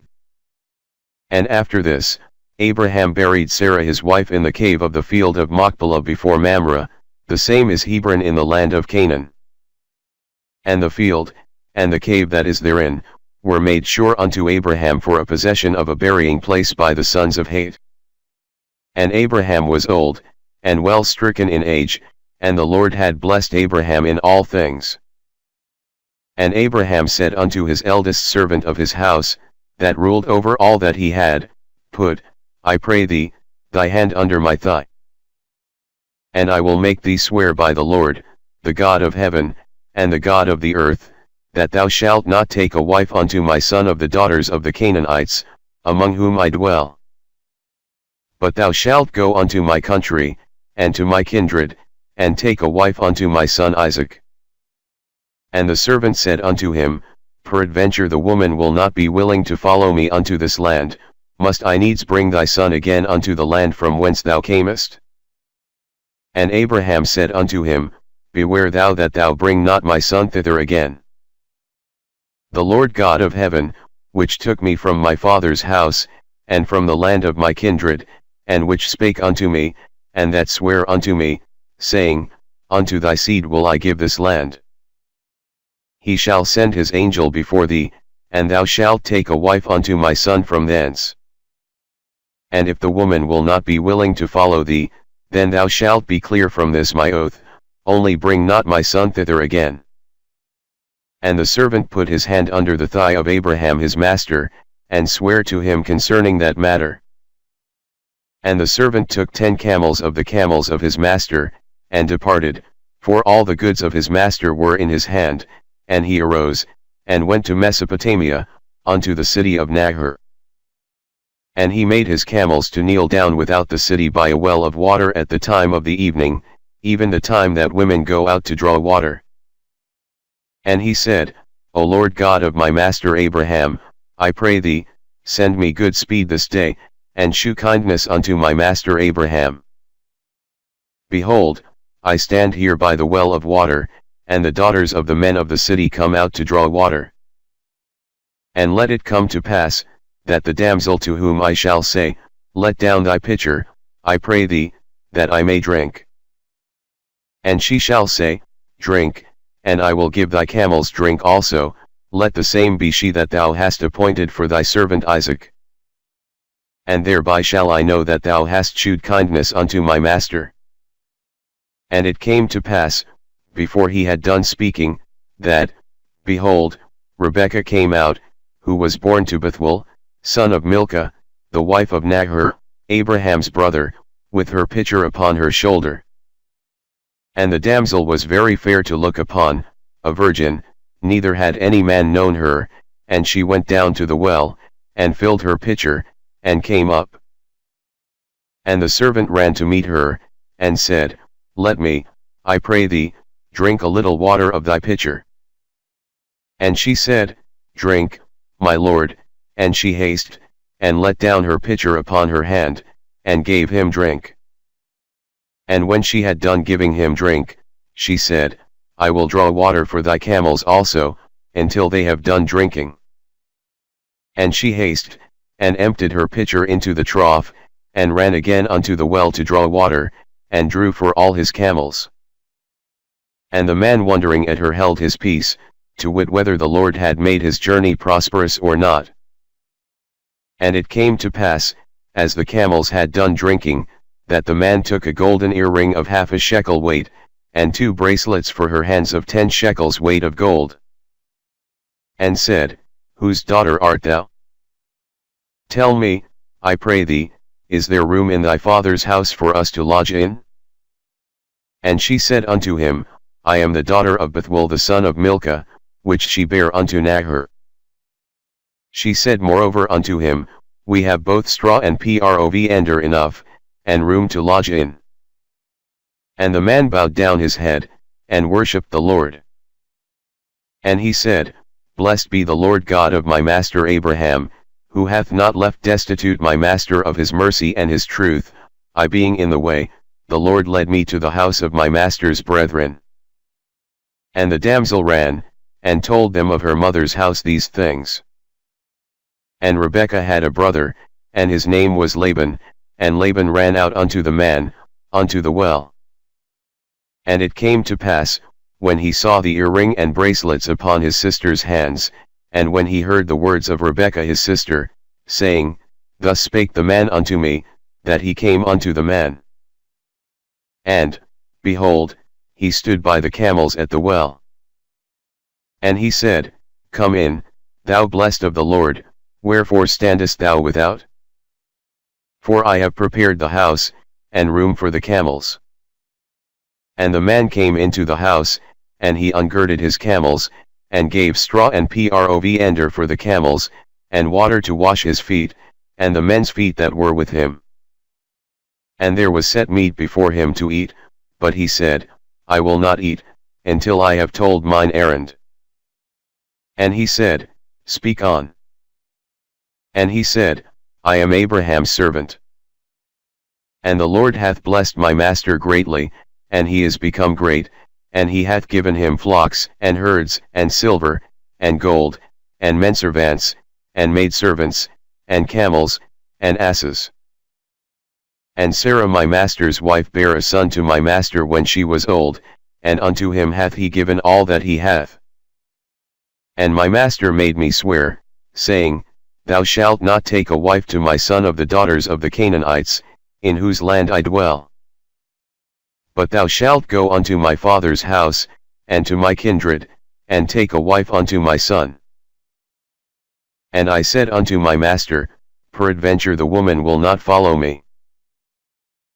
And he said unto me, The Lord, before whom I walk, will send his angel with thee, and prosper thy way, and thou shalt take a wife for my son of my kindred, and of my father's house. Then shalt thou be clear from this my oath, when thou comest to my kindred, and if they give not thee one, thou shalt be clear from my oath. And I came this day unto the well, and said, O Lord God of my master Abraham, if now thou do prosper my way which I go. Behold, I stand by the well of water, and it shall come to pass, that when the virgin cometh forth to draw water, and I say to her, Give me, I pray thee, a little water of thy pitcher to drink. And she say to me, Both drink thou, and I will also draw for thy camels, let the same be the woman whom the Lord hath appointed out for my master's son. And before I had done speaking in mine heart, behold, Rebekah came forth with her pitcher on her shoulder. And she went down unto the well, and drew water, and I said unto her, Let me drink, I pray thee. And she made haste, and let down her pitcher from her shoulder, and said, Drink, and I will give thy camels drink also. So I drank, and she made the camels drink also. And I asked her, and said, Whose daughter art thou? And she said, The daughter of Bethuel, Nahor's son, whom Milcah bare unto him, and I put the earring upon her face, and the bracelets upon her hands. And I bowed down my head, and worshipped the Lord, and blessed the Lord God of my master Abraham, which had led me in the right way to take my master's brother's daughter unto his son. And now if ye will deal kindly and truly with my master, tell me, and if not, tell me, that I may turn to the right hand, or to the left. Then Laban and Bethuel answered and said, The thing proceedeth from the Lord, we cannot speak unto thee bad or good. Behold, Rebekah is before thee, take her, and go, and let her be thy master's son's wife, as the Lord hath spoken. And it came to pass, that, when Abraham's servant heard their words, he worshipped the Lord, bowing himself to the earth. And the servant brought forth jewels of silver, and jewels of gold, and raiment, and gave them to Rebekah. He gave also to her brother and to her mother precious things. And they did eat and drink, he and the men that were with him, and tarried all night, and they rose up in the morning, and he said, Send me away unto my master. And her brother and her mother said, Let the damsel abide with us a few days, at the least 10, after that she shall go. And he said unto them, Hinder me not, seeing the Lord hath prospered my way, send me away that I may go to my master. And they said, We will call the damsel, and inquire at her mouth. And they called Rebekah, and said unto her, Wilt thou go with this man? And she said, I will go. And they sent away Rebekah their sister, and her nurse, and Abraham's servant, and his men. And they blessed Rebekah, and said unto her, Thou art our sister, be thou the mother of thousands of millions, and let thy seed possess the gate of those which hate them. And Rebekah arose, and her damsels, and they rode upon the camels, and followed the man, and the servant took Rebekah, and went his way. And Isaac came from the way of the well Lahairoi, for he dwelt in the south country. And Isaac went out to meditate in the field at the eventide, and he lifted up his eyes, and saw, and, behold, the camels were coming. And Rebekah lifted up her eyes, and when she saw Isaac, she lighted off the camel. For she had said unto the servant, What man is this that walketh in the field to meet us? And the servant had said, It is my master. Therefore she took a veil, and covered herself. And the servant told Isaac all things that he had done. And Isaac brought her into his mother Sarah's tent, and took Rebekah, and she became his wife, and he loved her, and Isaac was comforted after his mother's death. Then again Abraham took a wife, and her name was Keturah. And she bare him Zimran, and Jokshan, and Medan, and Midian, and Ishbak, and Shuah. And Jokshan begot Sheba, and Dedan. And the sons of Dedan were Ashurim, and Letushim, and Leamim. And the sons of Midian, Ephah, and Epher, and Hanok, and Abidah, and Eldat. All these were the children of Keturah. And Abraham gave all that he had unto Isaac. But unto the sons of the concubines, which Abraham had, Abraham gave gifts, and sent them away from Isaac his son, while he yet lived, eastward, unto the east country. And these are the days of the years of Abraham's life which he lived, 160 years. Then Abraham gave up the ghost, and died in a good old age, an old man, and full of years, and was gathered to his people. And his sons Isaac and Ishmael buried him in the cave of Machpelah, in the field of Ephron the son of Zohar the Hittite, which is before Mamre. The field which Abraham purchased of the sons of Het, there was Abraham buried, and Sarah his wife. And it came to pass after the death of Abraham, that God blessed his son Isaac, and Isaac dwelt by the well Lahairoi. Now these are the generations of Ishmael, Abraham's son, whom Hagar the Egyptian, Sarah's handmaid, bare unto Abraham. And these are the names of the sons of Ishmael, by their names, according to their generations, the firstborn of Ishmael, Nebajoth, and Kedar, and Adbeel, and Mibsam, and Mishma, and Duma, and Massa, Hadar, and Tema, Jetur, Napish, and Kedema. These are the sons of Ishmael, and these are their names, by their towns, and by their castles, 12 princes according to their nations. And these are the years of the life of Ishmael, 137 years, and he gave up the ghost and died, and was gathered unto his people. And they dwelt from Havilah unto Shur, that is before Egypt, as thou goest toward Assyria, and he died in the presence of all his brethren. And these are the generations of Isaac, Abraham's son. Abraham begot Isaac. And Isaac was 40 years old when he took Rebekah to wife, the daughter of Bethuel the Syrian of Padanaram, the sister to Laban the Syrian. And Isaac intreated the Lord for his wife, because she was barren, and the Lord was intreated of him, and Rebekah his wife conceived. And the children struggled together within her, and she said, If it be so, why am I thus? And she went to inquire of the Lord. And the Lord said unto her, 2 nations are in thy womb, and 2 manner of people shall be separated from thy bowels, and the one people shall be stronger than the other people. And the elder shall serve the younger.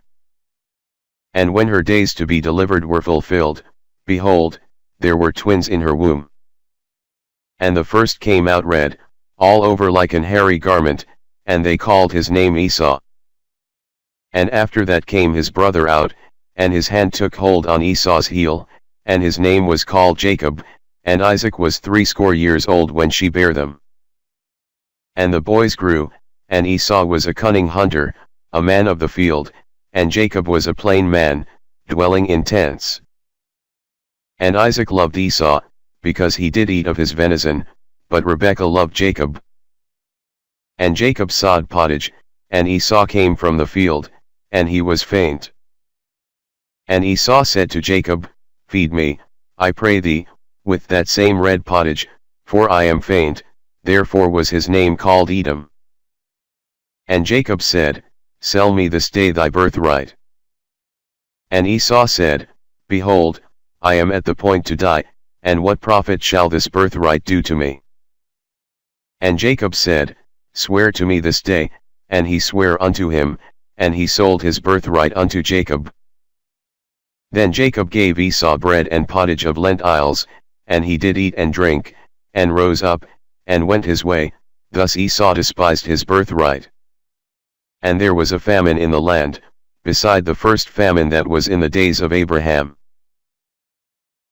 And Isaac went unto Abimelech king of the Philistines unto Gerar. And the Lord appeared unto him, and said, Go not down into Egypt, dwell in the land which I shall tell thee of. Sojourn in this land, and I will be with thee, and will bless thee. For unto thee, and unto thy seed, I will give all these countries, and I will perform the oath which I swear unto Abraham thy father. And I will make thy seed to multiply as the stars of heaven, and will give unto thy seed all these countries, and in thy seed shall all the nations of the earth be blessed. Because that Abraham obeyed my voice, and kept my charge, my commandments, my statutes, and my laws. And Isaac dwelt in Gerar. And the men of the place asked him of his wife, and he said, She is my sister, for he feared to say, She is my wife, lest, said he, the men of the place should kill me for Rebekah, because she was fair to look upon. And it came to pass, when he had been there a long time, that Abimelech king of the Philistines looked out at a window, and saw, and, behold, Isaac was sporting with Rebekah his wife. And Abimelech called Isaac, and said, Behold, of a surety she is thy wife, and how saidst thou, She is my sister? And Isaac said unto him, Because I said, Lest I die for her. And Abimelech said, What is this thou hast done unto us? One of the people might lightly have lain with thy wife, and thou shouldest have brought guiltiness upon us. And Abimelech charged all his people, saying, He that toucheth this man or his wife shall surely be put to death. Then Isaac sowed in that land, and received in the same year 100-fold, and the Lord blessed him. And the man waxed great, and went forward, and grew until he became very great. For he had possession of flocks, and possession of herds, and great store of servants, and the Philistines envied him. For all the wells which his father's servants had digged in the days of Abraham his father, the Philistines had stopped them, and filled them with earth. And Abimelech said unto Isaac, Go from us, for thou art much mightier than we. And Isaac departed thence, and pitched his tent in the valley of Gerar, and dwelt there. And Isaac digged again the wells of water, which they had digged in the days of Abraham his father. For the Philistines had stopped them after the death of Abraham, and he called their names after the names by which his father had called them. And Isaac's servants digged in the valley, and found there a well of springing water. And the herdmen of Gerar did strive with Isaac's herdmen, saying, The water is ours, and he called the name of the well Ezek, because they strove with him. And they digged another well, and strove for that also, and he called the name of it Sitnah. And he removed from thence, and digged another well, and for that they strove not, and he called the name of it Rehoboth. And he said, For now the Lord hath made room for us, and we shall be fruitful in the land. And he went up from thence to Beersheba. And the Lord appeared unto him the same night, and said, I am the God of Abraham thy father, fear not, for I am with thee, and will bless thee, and multiply thy seed for my servant Abraham's sake. And he builded an altar there, and called upon the name of the Lord, and pitched his tent there, and there Isaac's servants digged a well. Then Abimelech went to him from Gerar, and Ahuzzath one of his friends, and Phicol the chief captain of his army.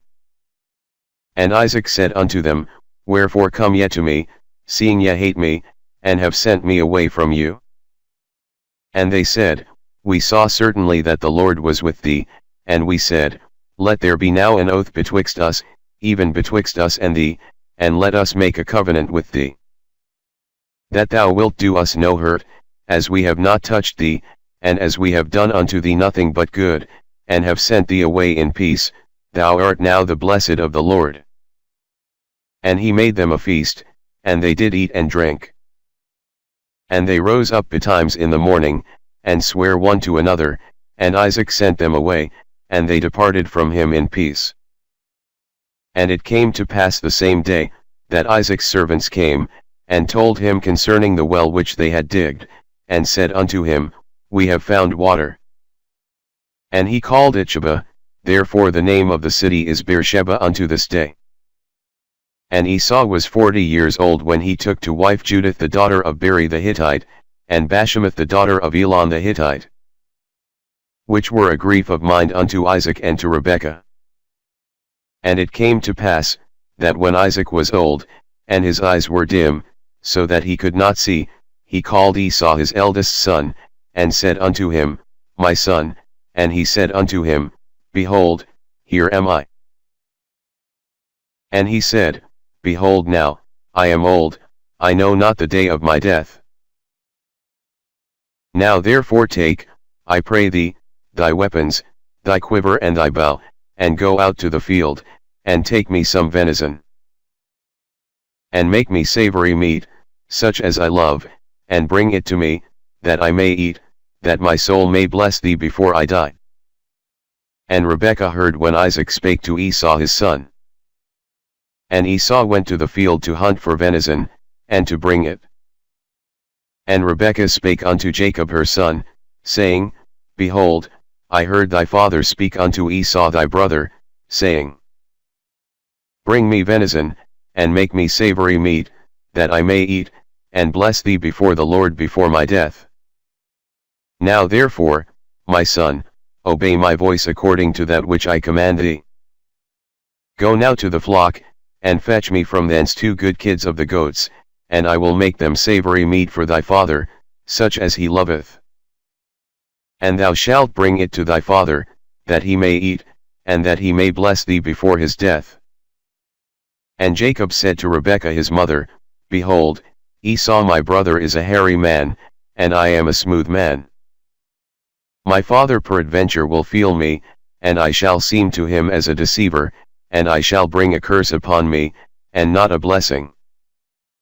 And his mother said unto him, Upon me be thy curse, my son, only obey my voice, and go fetch me them. And he went, and fetched, and brought them to his mother, and his mother made savory meat, such as his father loved. And Rebekah took goodly raiment of her eldest son Esau, which were with her in the house, and put them upon Jacob her younger son. And she put the skins of the kids of the goats upon his hands, and upon the smooth of his neck. And she gave the savory meat and the bread, which she had prepared, into the hand of her son Jacob. And he came unto his father, and said, My father, and he said, Here am I, who art thou, my son? And Jacob said unto his father, I am Esau thy firstborn, I have done according as thou badest me, arise, I pray thee, sit and eat of my venison, that thy soul may bless me.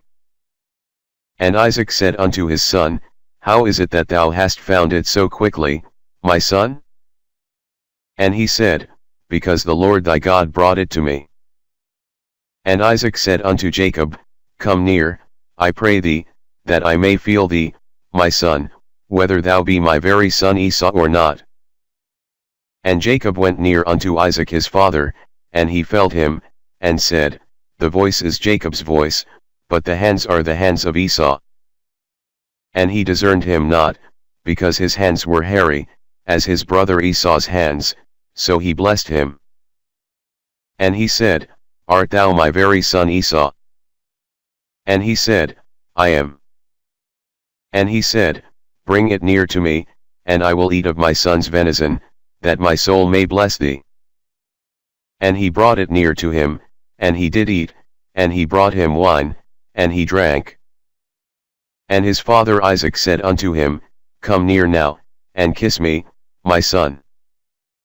And he came near, and kissed him, and he smelled the smell of his raiment, and blessed him, and said, See, the smell of my son is as the smell of a field which the Lord hath blessed.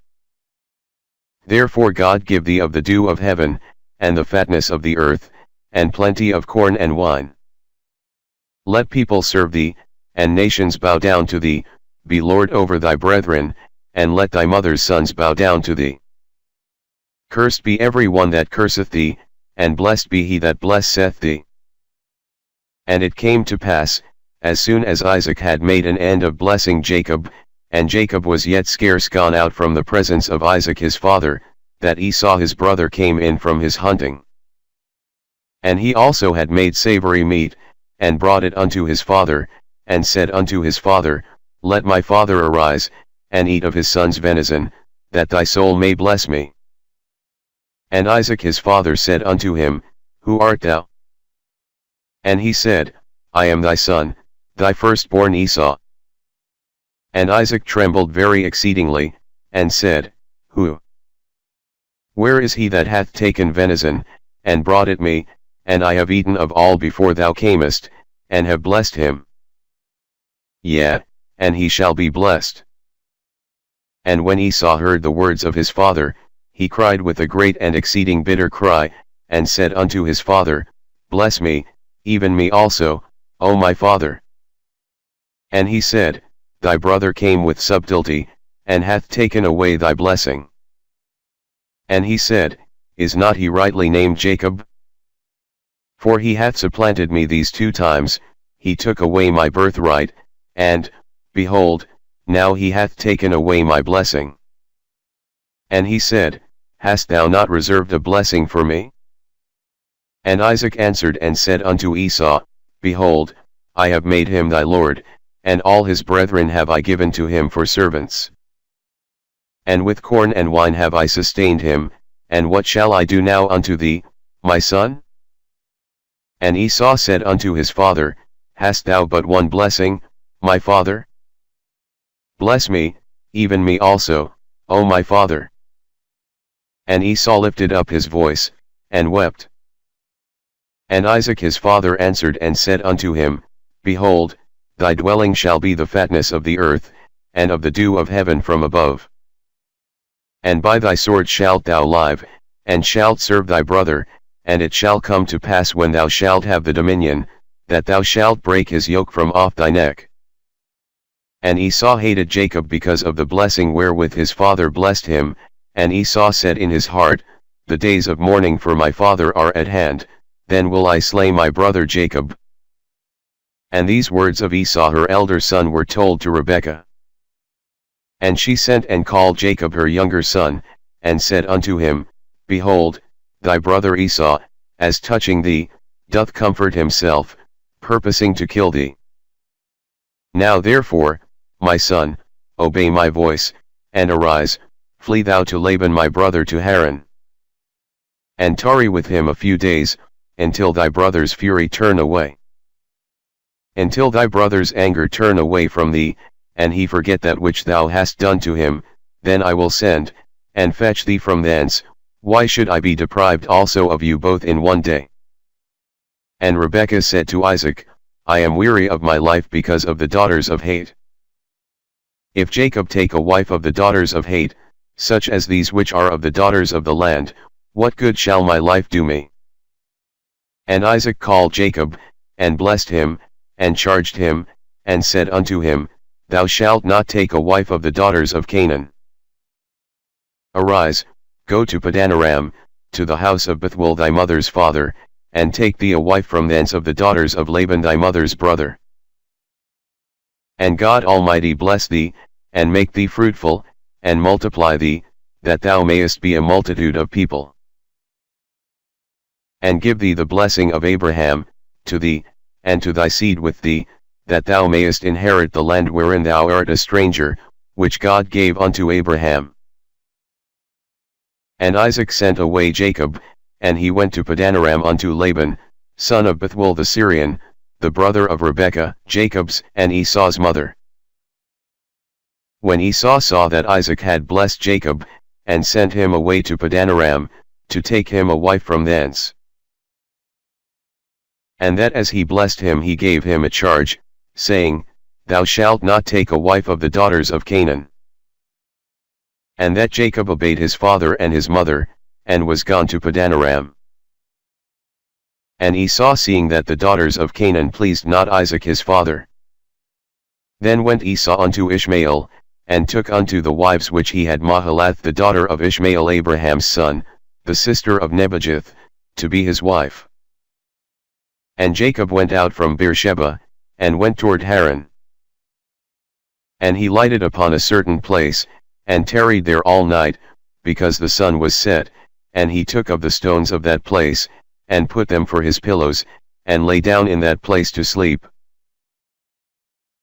And he dreamed, and behold a ladder set up on the earth, and the top of it reached to heaven, and behold the angels of God ascending and descending on it. And, behold, the Lord stood above it, and said, I am the Lord God of Abraham thy father, and the God of Isaac. The land whereon thou liest, to thee will I give it, and to thy seed. And thy seed shall be as the dust of the earth, and thou shalt spread abroad to the west, and to the east, and to the north, and to the south. And in thee and in thy seed shall all the families of the earth be blessed. And, behold, I am with thee, and will keep thee in all places whither thou goest, and will bring thee again into this land. For I will not leave thee, until I have done that which I have spoken to thee of. And Jacob awaked out of his sleep, and he said, Surely the Lord is in this place, and I knew it not. And he was afraid, and said, How dreadful is this place! This is none other but the house of God, and this is the gate of heaven. And Jacob rose up early in the morning, and took the stone that he had put for his pillows, and set it up for a pillar, and poured oil upon the top of it. And he called the name of that place Bethel, but the name of that city was called Luz at the first. And Jacob vowed a vow, saying, If God will be with me, and will keep me in this way that I go, and will give me bread to eat, and raiment to put on, so that I come again to my father's house in peace, then shall the Lord be my God. And this stone, which I have set for a pillar, shall be God's house, and of all that thou shalt give me I will surely give the tenth unto thee. Then Jacob went on his journey, and came into the land of the people of the east. And he looked, and behold a well in the field, and, lo, there were 3 flocks of sheep lying by it, for out of that well they watered the flocks, and a great stone was upon the well's mouth. And thither were all the flocks gathered, and they rolled the stone from the well's mouth, and watered the sheep, and put the stone again upon the well's mouth in his place. And Jacob said unto them, My brethren, whence be ye? And they said, Of Haran are we. And he said unto them, Know ye Laban the son of Nahor? And they said, We know him. And he said unto them, Is he well? And they said, He is well, and, behold, Rachel his daughter cometh with the sheep. And he said, Lo, it is yet high day, neither is it time that the cattle should be gathered together, water ye the sheep, and go and feed them. And they said, We cannot, until all the flocks be gathered together, until they roll the stone from the well's mouth, then we water the sheep. And while he yet spake with them, Rachel came with her father's sheep, for she kept them. And it came to pass, when Jacob saw Rachel the daughter of Laban his mother's brother, and the sheep of Laban his mother's brother, that Jacob went near, and rolled the stone from the well's mouth, and watered the flock of Laban his mother's brother. And Jacob kissed Rachel, and lifted up his voice, and wept. And Jacob told Rachel that he was her father's brother, and that he was Rebekah's son, and she ran and told her father. And it came to pass, when Laban heard the tidings of Jacob his sister's son, that he ran to meet him, and embraced him, and kissed him, and brought him to his house. And he told Laban all these things. And Laban said to him, Surely thou art my bone and my flesh. And he abode with him the space of a month. And Laban said unto Jacob, Because thou art my brother, shouldest thou therefore serve me for naught? Tell me, what shall thy wages be? And Laban had 2 daughters, the name of the elder was Leah, and the name of the younger was Rachel. Leah was tender-eyed, but Rachel was beautiful and well-favored. And Jacob loved Rachel, and said, I will serve thee 7 years for Rachel thy younger daughter. And Laban said, It is better that I give her to thee, than that I should give her to another man. Abide with me. And Jacob served 7 years for Rachel, and they seemed unto him but a few days, for the love he had to her. And Jacob said unto Laban, Give me my wife, for my days are fulfilled, that I may go in unto her. And Laban gathered together all the men of the place, and made a feast. And it came to pass in the evening, that he took Leah his daughter, and brought her to him, and he went in unto her. And Laban gave unto his daughter Leah Zilpah his maid for an handmaid.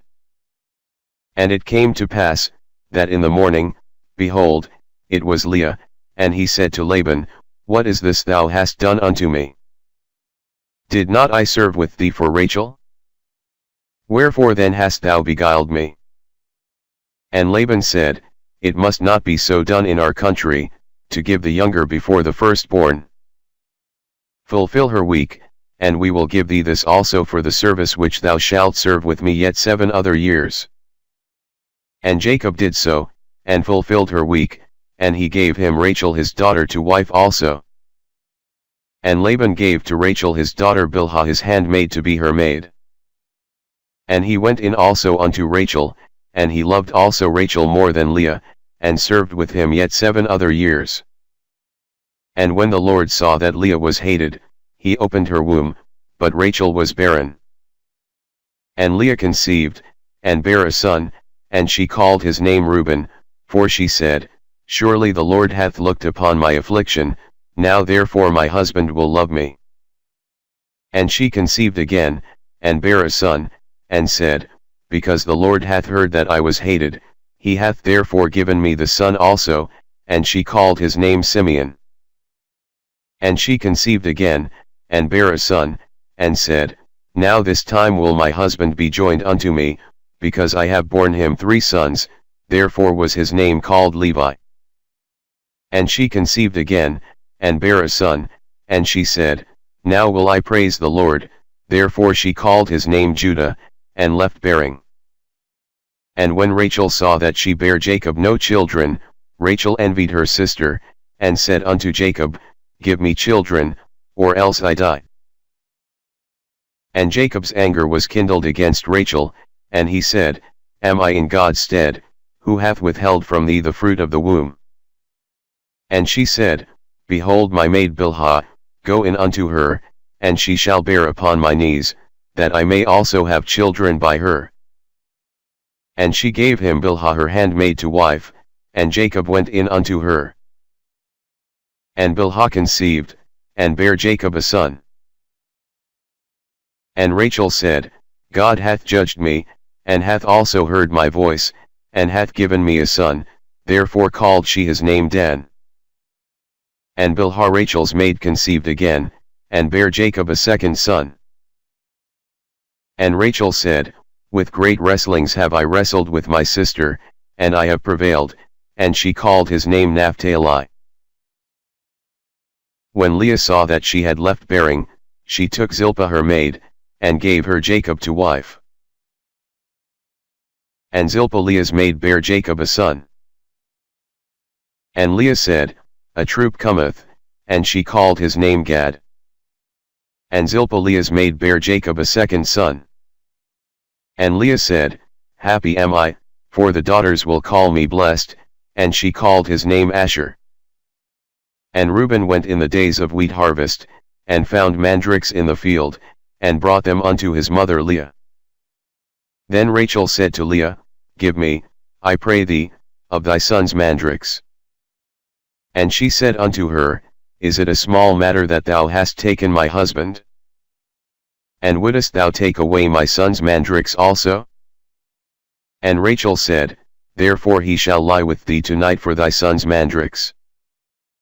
And Jacob came out of the field in the evening, and Leah went out to meet him, and said, Thou must come in unto me, for surely I have hired thee with my son's mandrakes. And he lay with her that night.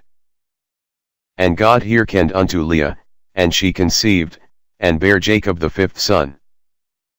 And Leah said, God hath given me my hire, because I have given my maiden to my husband, and she called his name Issachar.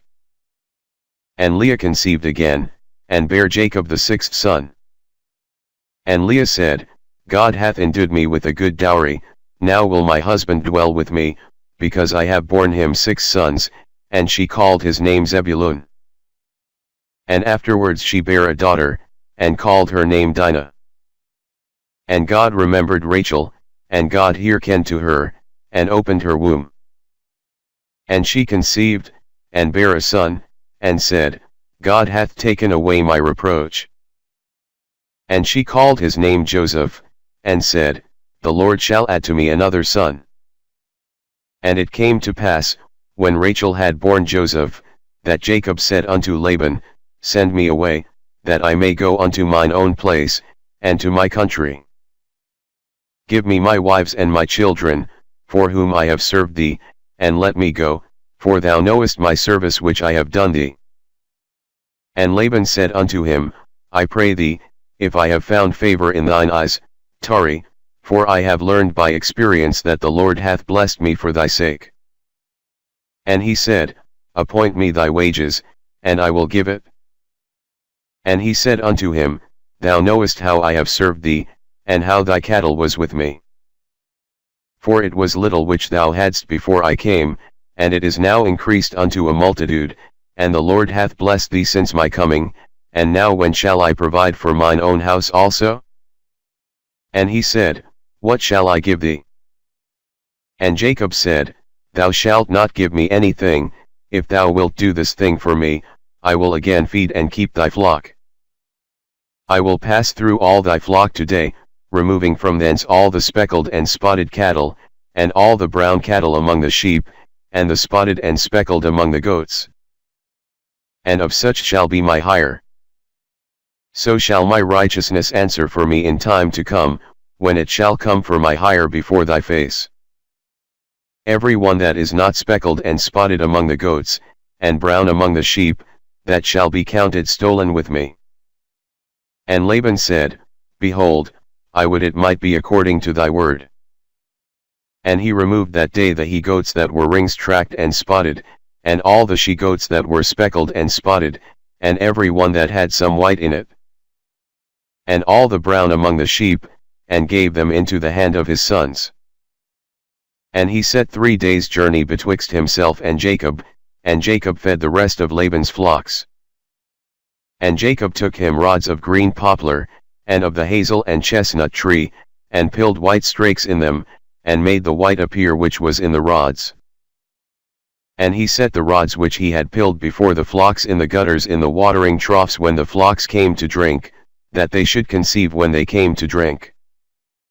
And the flocks conceived before the rods, and brought forth cattle ring-tracked, speckled, and spotted. And Jacob did separate the lambs, and set the faces of the flocks toward the ring-tracked, and all the brown in the flock of Laban. And he put his own flocks by themselves, and put them not unto Laban's cattle. And it came to pass, whensoever the stronger cattle did conceive, that Jacob laid the rods before the eyes of the cattle in the gutters, that they might conceive among the rods.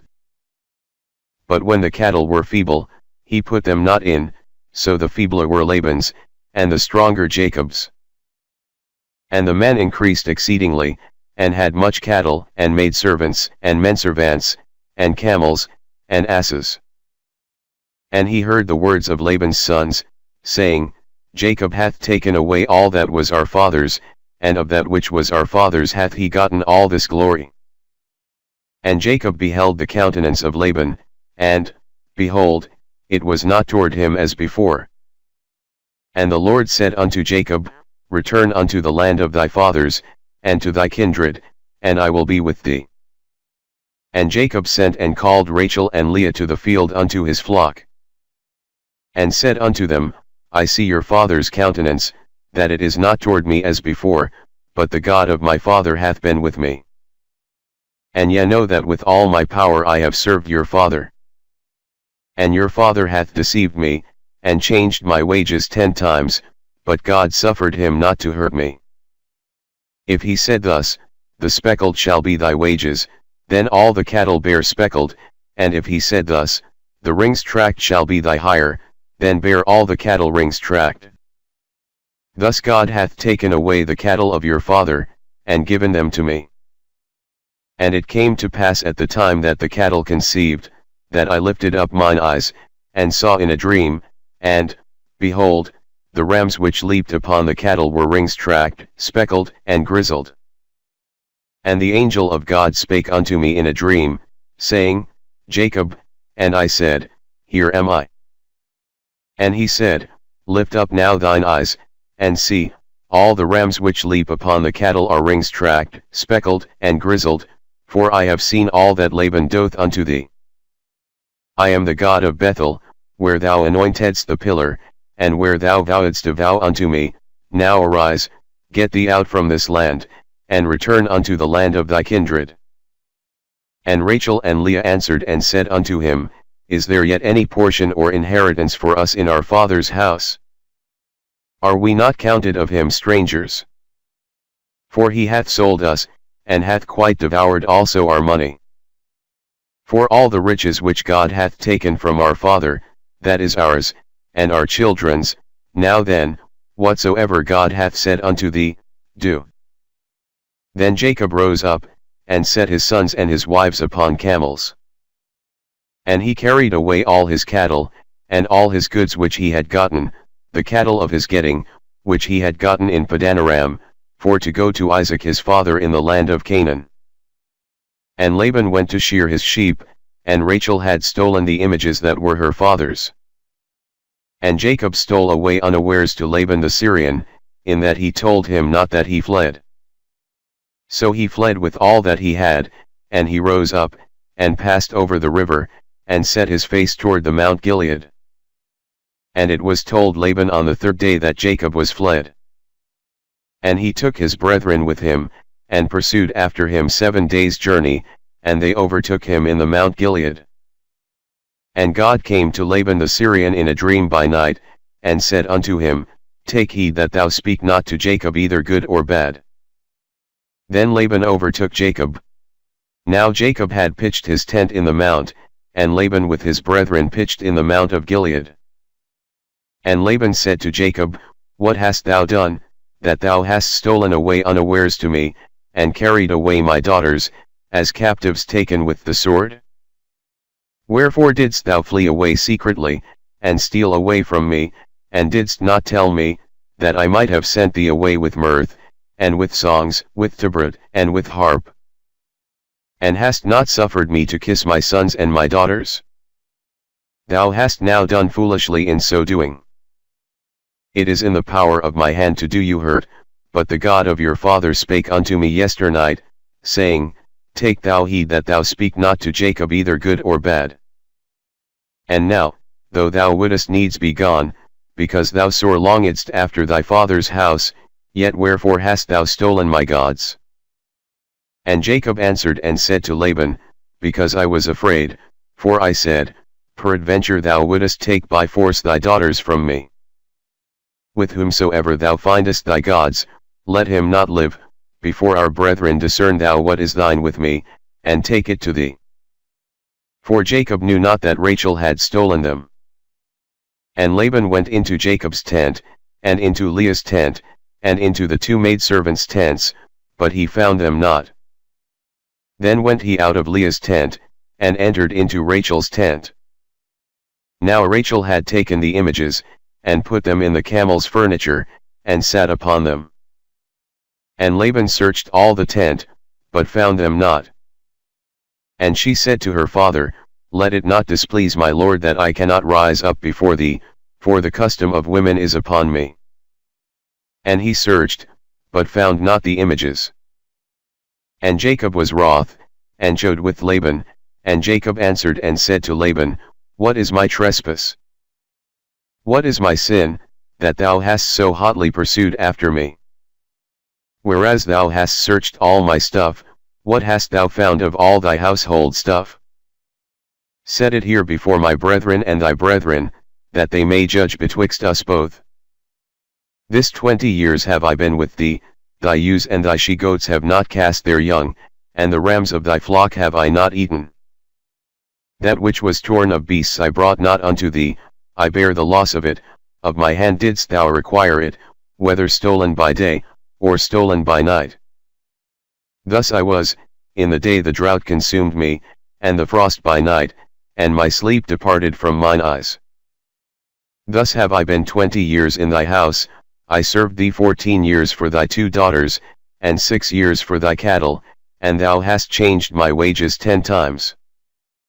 Except the God of my father, the God of Abraham, and the fear of Isaac, had been with me, surely thou hadst sent me away now empty. God hath seen mine affliction and the labor of my hands, and rebuked thee yesternight. And Laban answered and said unto Jacob, These daughters are my daughters, and these children are my children, and these cattle are my cattle, and all that thou seest is mine.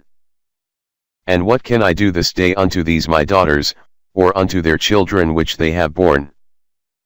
Now therefore come thou, let us make a covenant, I and thou, and let it be for a witness between me and thee. And Jacob took a stone, and set it up for a pillar. And Jacob said unto his brethren, Gather stones, and they took stones, and made an heap, and they did eat there upon the heap. And Laban called it Jegar-sahadutha, but Jacob called it Galeed. And Laban said, This heap is a witness between me and thee this day. Therefore was the name of it called Galeed. And Mizpah, for he said, The Lord watch between me and thee, when we are absent one from another. If thou shalt afflict my daughters, or if thou shalt take other wives beside my daughters, no man is with us, see, God is witness betwixt me and thee. And Laban said to Jacob, Behold this heap, and behold this pillar, which I have cast betwixt me and thee.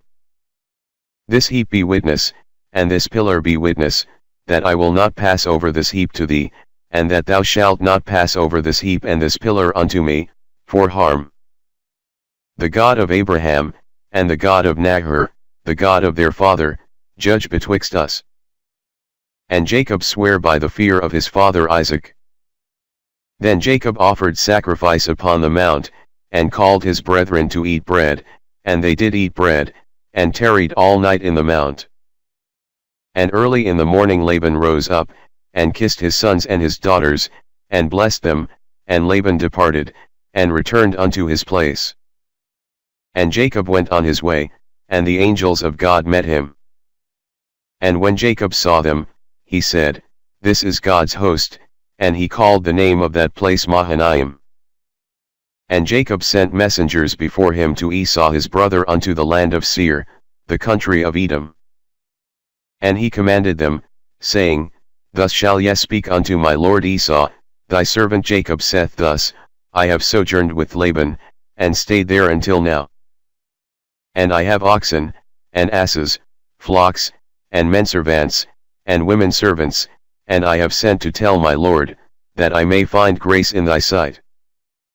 And the messengers returned to Jacob, saying, We came to thy brother Esau, and also he cometh to meet thee, and 400 men with him. Then Jacob was greatly afraid and distressed, and he divided the people that was with him, and the flocks and herds and the camels, into 2 bands. And said, If Esau come to the one company, and smite it, then the other company which is left shall escape.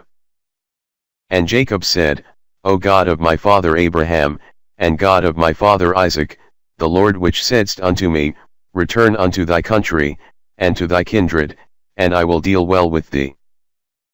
I am not worthy of the least of all the mercies, and of all the truth, which thou hast shewed unto thy servant, for with my staff I passed over this Jordan, and now I am become 2 bands.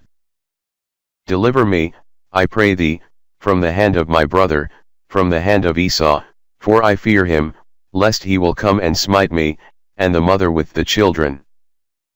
And thou saidst, I will surely do thee good, and make thy seed as the sand of the sea, which cannot be numbered for multitude. And he lodged there that same night, and took of that which came to his hand a present for Esau his brother. 200 she-goats, and 20 he-goats, 200 ewes, and 20 rams. 30 milch camels with their colts, 40 kine, and 10 bulls, 20 she-asses, and 10 foals. And he delivered them into the hand of his servants, every drove by themselves, and said unto his servants, Pass over before me, and put a space betwixt drove and drove. And he commanded the foremost, saying, When Esau my brother meet thee, and asketh thee, saying, Whose art thou? And whither goest thou? And whose are these before thee? Then thou shalt say, They be thy servant Jacob's, it is a present sent unto my lord Esau, and, behold, also he is behind us. And so commanded he the second, and the third, and all that followed the droves, saying, On this manner shall ye speak unto Esau, when ye find him. And say ye moreover, Behold, thy servant Jacob is behind us. For he said, I will appease him with the present that goeth before me, and afterward I will see his face, peradventure he will accept of me. So went the present over before him, and himself lodged that night in the company. And he rose up that night, and took his 2 wives, and his 2 women servants, and his 11 sons, and passed over the ford Jabbok. And he took them, and sent them over the brook, and sent over that he had. And Jacob was left alone, and there wrestled a man with him until the breaking of the day. And when he saw that he prevailed not against him, he touched the hollow of his thigh, and the hollow of Jacob's thigh was out of joint, as he wrestled with him. And he said, Let me go, for the day breaketh. And he said, I will not let thee go, except thou bless me. And he said unto him, What is thy name? And he said, Jacob. And he said, Thy name shall be called no more Jacob, but Israel, for as a prince hast thou power with God and with men, and hast prevailed. And Jacob asked him, and said, Tell me, I pray thee, thy name. And he said, Wherefore is it that thou dost ask after my name? And he blessed him there. And Jacob called the name of the place Peniel, for I have seen God face to face, and my life is preserved. And as he passed over Penuel the sun rose upon him, and he halted upon his thigh. Therefore the children of Israel eat not of the sinew which shrank, which is upon the hollow of the thigh, unto this day, because he touched the hollow of Jacob's thigh in the sinew that shrank. And Jacob lifted up his eyes, and looked, and, behold, Esau came, and with him 400 men. And he divided the children unto Leah, and unto Rachel, and unto the 2 handmaids. And he put the handmaids and their children foremost, and Leah and her children after, and Rachel and Joseph hindermost.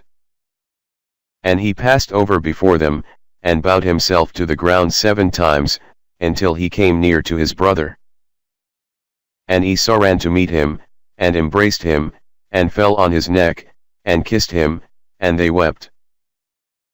And he lifted up his eyes, and saw the women and the children, and said, Who are those with thee?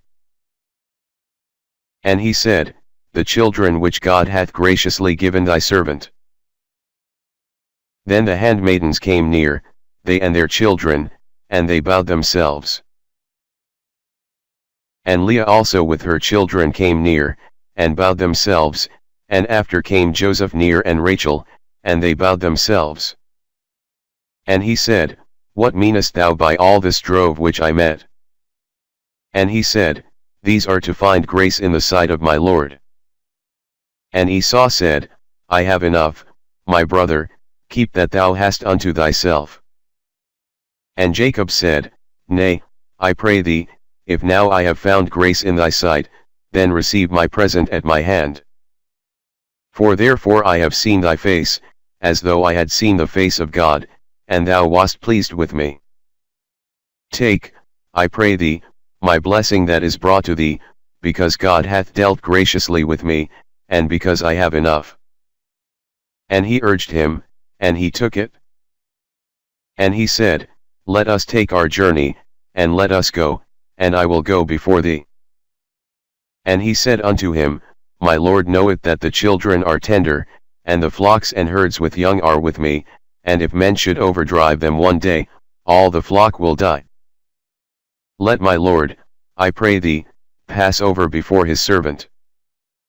And I will lead on softly, according as the cattle that goeth before me, and the children be able to endure, until I come unto my Lord unto Seir. And Esau said, Let me now leave with thee some of the folk that are with me. And he said, What needeth it? Let me find grace in the sight of my Lord. So Esau returned that day on his way unto Seir. And Jacob journeyed to Succoth, and built him an house, and made booths for his cattle, therefore the name of the place is called Succoth. And Jacob came to Shalem, a city of Shechem, which is in the land of Canaan, when he came from Padanaram, and pitched his tent before the city. And he bought a parcel of a field, where he had spread his tent, at the hand of the children of Hamor, Shechem's father, for 100 pieces of money. And he erected there an altar, and called it Elelahi Israel. And Dinah the daughter of Leah, which she bare unto Jacob, went out to see the daughters of the land. And when Shechem the son of Hamor the Hivite, prince of the country, saw her, he took her, and lay with her, and defiled her. And his soul clave unto Dinah the daughter of Jacob, and he loved the damsel, and spake kindly unto the damsel.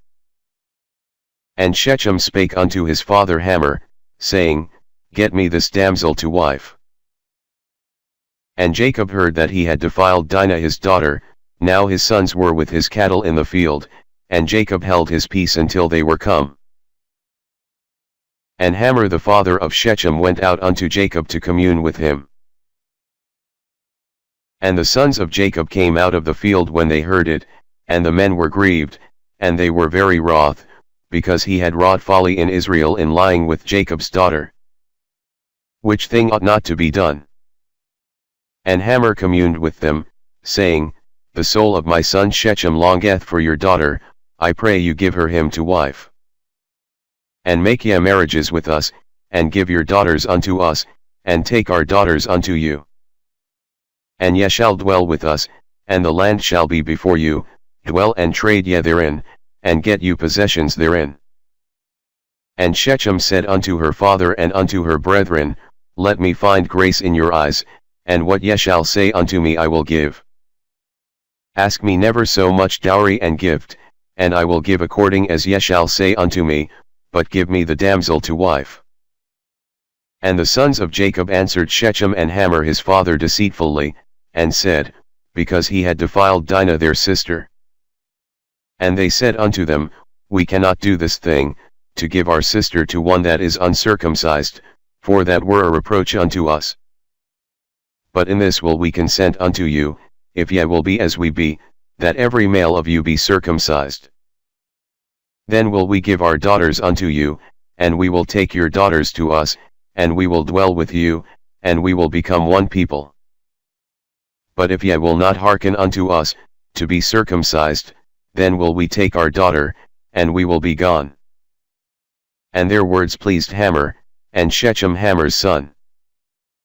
And the young man deferred not to do the thing, because he had delight in Jacob's daughter, and he was more honorable than all the house of his father. And Hamor and Shechem his son came unto the gate of their city, and communed with the men of their city, saying, These men are peaceable with us, therefore let them dwell in the land, and trade therein, for the land, behold, it is large enough for them. Let us take their daughters to us for wives, and let us give them our daughters. Only herein will the men consent unto us for to dwell with us, to be one people, if every male among us be circumcised, as they are circumcised. Shall not their cattle and their substance and every beast of theirs be ours? Only let us consent unto them, and they will dwell with us. And unto Hamor and unto Shechem his son hearkened all that went out of the gate of his city, and every male was circumcised, all that went out of the gate of his city. And it came to pass on the third day, when they were sore, that two of the sons of Jacob, Simeon and Levi, Dinah's brethren, took each man his sword, and came upon the city boldly, and slew all the males.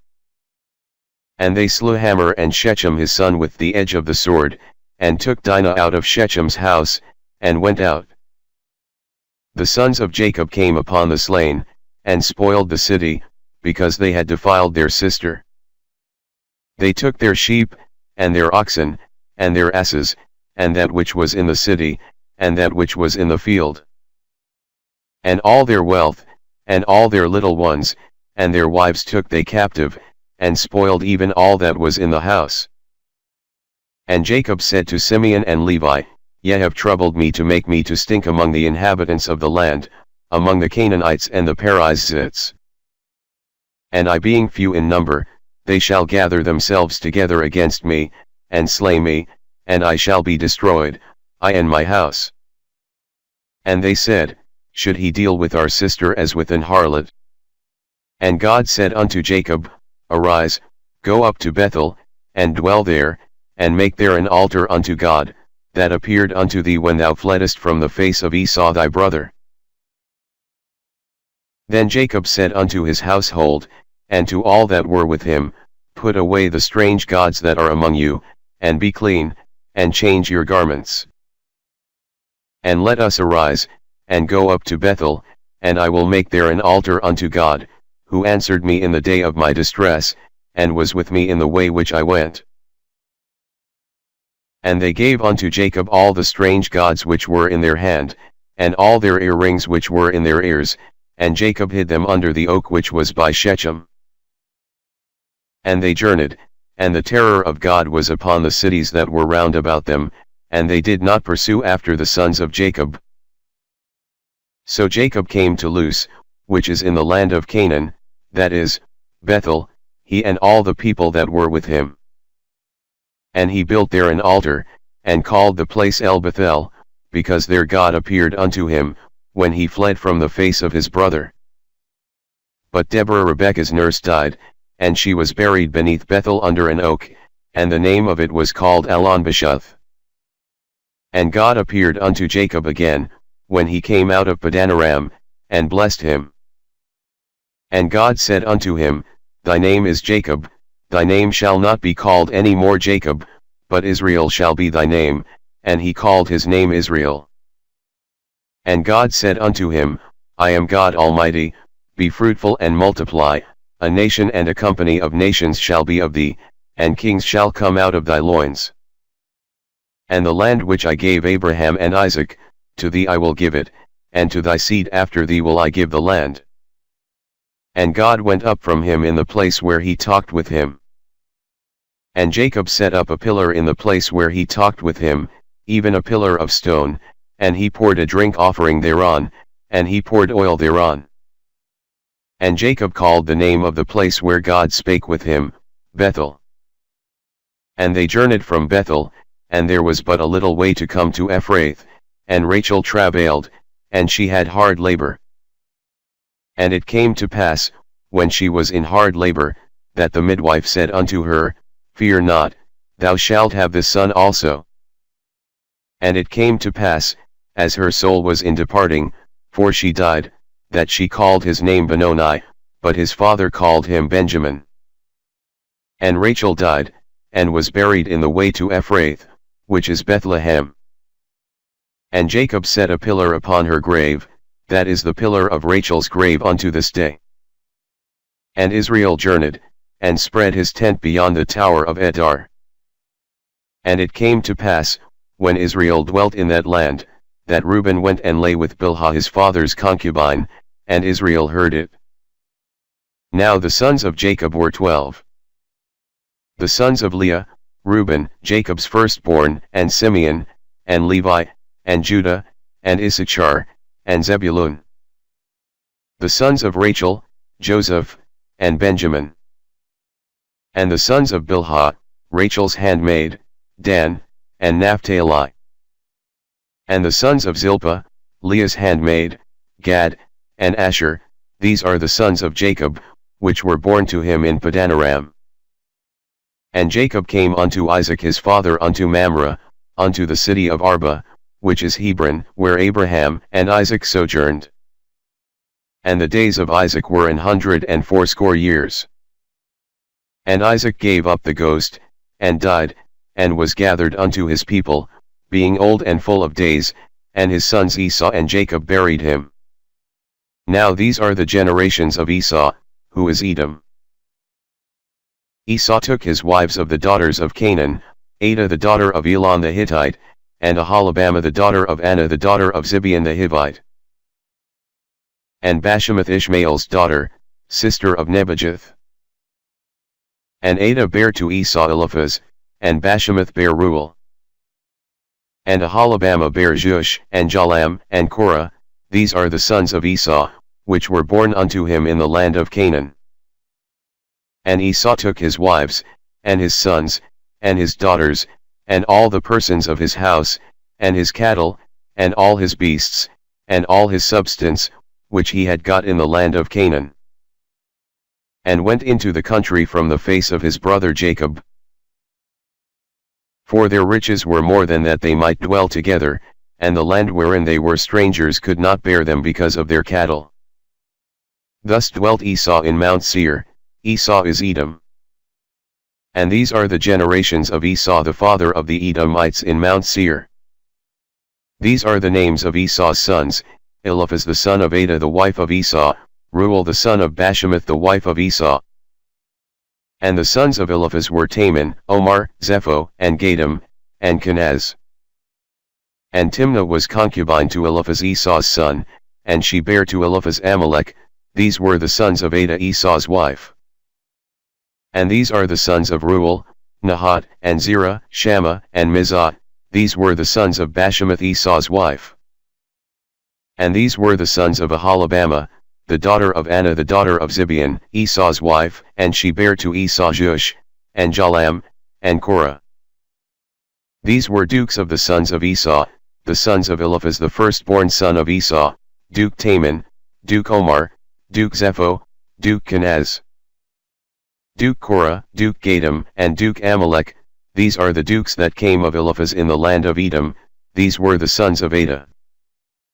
And these are the sons of Reuel Esau's son: Duke Nahat, Duke Zerah, Duke Shammah, Duke Mizah. These are the dukes that came of Reuel in the land of Edom. These are the sons of Bashemath Esau's wife. And these are the sons of Aholibamah Esau's wife: Duke Jush, Duke Jalam, Duke Korah. These were the dukes that came of Aholibamah the daughter of Anah, Esau's wife. These are the sons of Esau, who is Edom, and these are their dukes. These are the sons of Seir the Horite, who inhabited the land: Lotan, and Shobal, and Zibeon, and Anah, and Dishon, and Ezer, and Dishan. These are the dukes of the Horites, the children of Seir in the land of Edom. And the children of Lotan were Hori and Hemam, and Lotan's sister was Timnah. And the children of Shobal were these: Alvan, and Manahath, and Ebal, Shepho, and Onam. And these are the children of Zibeon, both Ajah, and Anah.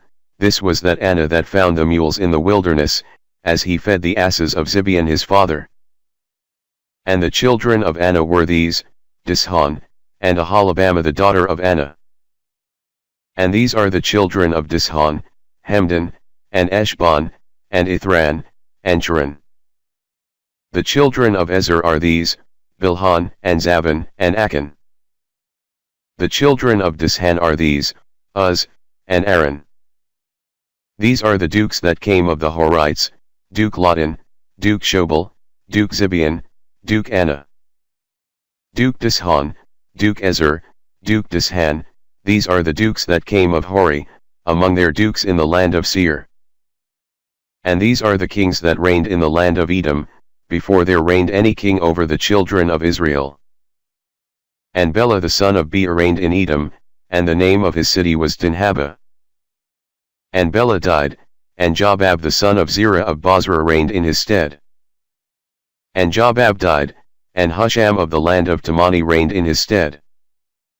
And Husham died, and Hadad the son of Bedad, who smote Midian in the field of Moab, reigned in his stead, and the name of his city was Avith. And Hadad died, and Samlah of Masrekah reigned in his stead. And Samlah died, and Saul of Rehoboth by the river reigned in his stead. And Saul died, and Baal-Hanan the son of Achbor reigned in his stead. And Baal-Hanan the son of Achbor died, and Hadar reigned in his stead, and the name of his city was Pau, and his wife's name was Mehetabel, the daughter of Matred, the daughter of Mezahab. And these are the names of the dukes that came of Esau, according to their families, after their places, by their names: Duke Timnah, Duke Alva, Duke Jetheth, Duke Aholibamah, Duke Elah, Duke Pinion, Duke Kenaz, Duke Taman, Duke Mibzar, Duke Magdiel, Duke Iram. These be the dukes of Edom, according to their habitations in the land of their possession. He is Esau the father of the Edomites. And Jacob dwelt in the land wherein his father was a stranger, in the land of Canaan. These are the generations of Jacob. Joseph, being 17 years old, was feeding the flock with his brethren. And the lad was with the sons of Bilhah, and with the sons of Zilpah, his father's wives, and Joseph brought unto his father their evil report. Now Israel loved Joseph more than all his children, because he was the son of his old age, and he made him a coat of many colors. And when his brethren saw that their father loved him more than all his brethren, they hated him, and could not speak peaceably unto him. And Joseph dreamed a dream, and he told it his brethren, and they hated him yet the more. And he said unto them, Hear, I pray you, this dream which I have dreamed. For, behold, we were binding sheaves in the field, and, lo, my sheaf arose, and also stood upright, and, behold, your sheaves stood round about, and made obeisance to my sheaf. And his brethren said to him, Shalt thou indeed reign over us? Or shalt thou indeed have dominion over us? And they hated him yet the more for his dreams, and for his words. And he dreamed yet another dream, and told it his brethren, and said, Behold, I have dreamed a dream more, and, behold, the sun and the moon and the 11 stars made obeisance to me. And he told it to his father, and to his brethren, and his father rebuked him, and said unto him, What is this dream that thou hast dreamed? Shall I and thy mother and thy brethren indeed come to bow down ourselves to thee to the earth? And his brethren envied him, but his father observed the saying. And his brethren went to feed their father's flock in Shechem. And Israel said unto Joseph, Do not thy brethren feed the flock in Shechem? Come, and I will send thee unto them. And he said to him, Here am I. And he said to him, Go, I pray thee, see whether it be well with thy brethren, and well with the flocks, and bring me word again. So he sent him out of the vale of Hebron, and he came to Shechem. And a certain man found him, and, behold, he was wandering in the field, and the man asked him, saying, What seekest thou? And he said, I seek my brethren, tell me, I pray thee, where they feed their flocks. And the man said, They are departed hence, for I heard them say, Let us go to Dothan. And Joseph went after his brethren, and found them in Dothan. And when they saw him afar off, even before he came near unto them, they conspired against him to slay him. And they said one to another, Behold, this dreamer cometh. Come now therefore, and let us slay him, and cast him into some pit, and we will say, Some evil beast hath devoured him, and we shall see what will become of his dreams. And Reuben heard it, and he delivered him out of their hands, and said, let us not kill him. And Reuben said unto them, Shed no blood, but cast him into this pit that is in the wilderness, and lay no hand upon him, that he might rid him out of their hands, to deliver him to his father again. And it came to pass, when Joseph was come unto his brethren, that they stripped Joseph out of his coat of many colors that was on him. And they took him, and cast him into a pit, and the pit was empty, there was no water in it. And they sat down to eat bread. And they lifted up their eyes and looked, and, behold, a company of Ishmaelites came from Gilead with their camels bearing spicery and balm and myrrh, going to carry it down to Egypt. And Judah said unto his brethren, What profit is it if we slay our brother, and conceal his blood? Come, and let us sell him to the Ishmaelites, and let not our hand be upon him, for he is our brother and our flesh. And his brethren were content.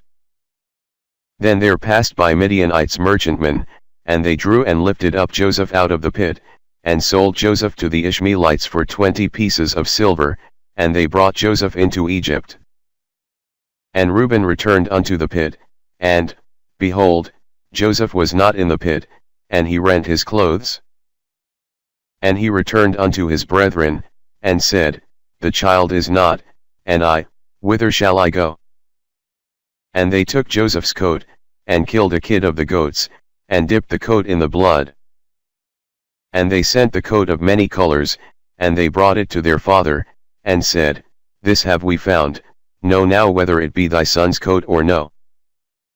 And he knew it, and said, It is my son's coat, an evil beast hath devoured him, Joseph is without doubt rent in pieces. And Jacob rent his clothes, and put sackcloth upon his loins, and mourned for his son many days. And all his sons and all his daughters rose up to comfort him, but he refused to be comforted, and he said, For I will go down into the grave unto my son mourning. Thus his father wept for him. And the Midianites sold him into Egypt unto Potiphar, an officer of Pharaoh's, and captain of the guard. And it came to pass at that time, that Judah went down from his brethren, and turned into a certain Adullamite, whose name was Hira. And Judah saw there a daughter of a certain Canaanite, whose name was Shua, and he took her, and went in unto her. And she conceived, and bare a son, and he called his name Er. And she conceived again, and bare a son, and she called his name Onan. And she yet again conceived, and bare a son, and called his name Shelah, and he was at Chizib, when she bare him. And Judah took a wife for Er his firstborn, whose name was Tamar.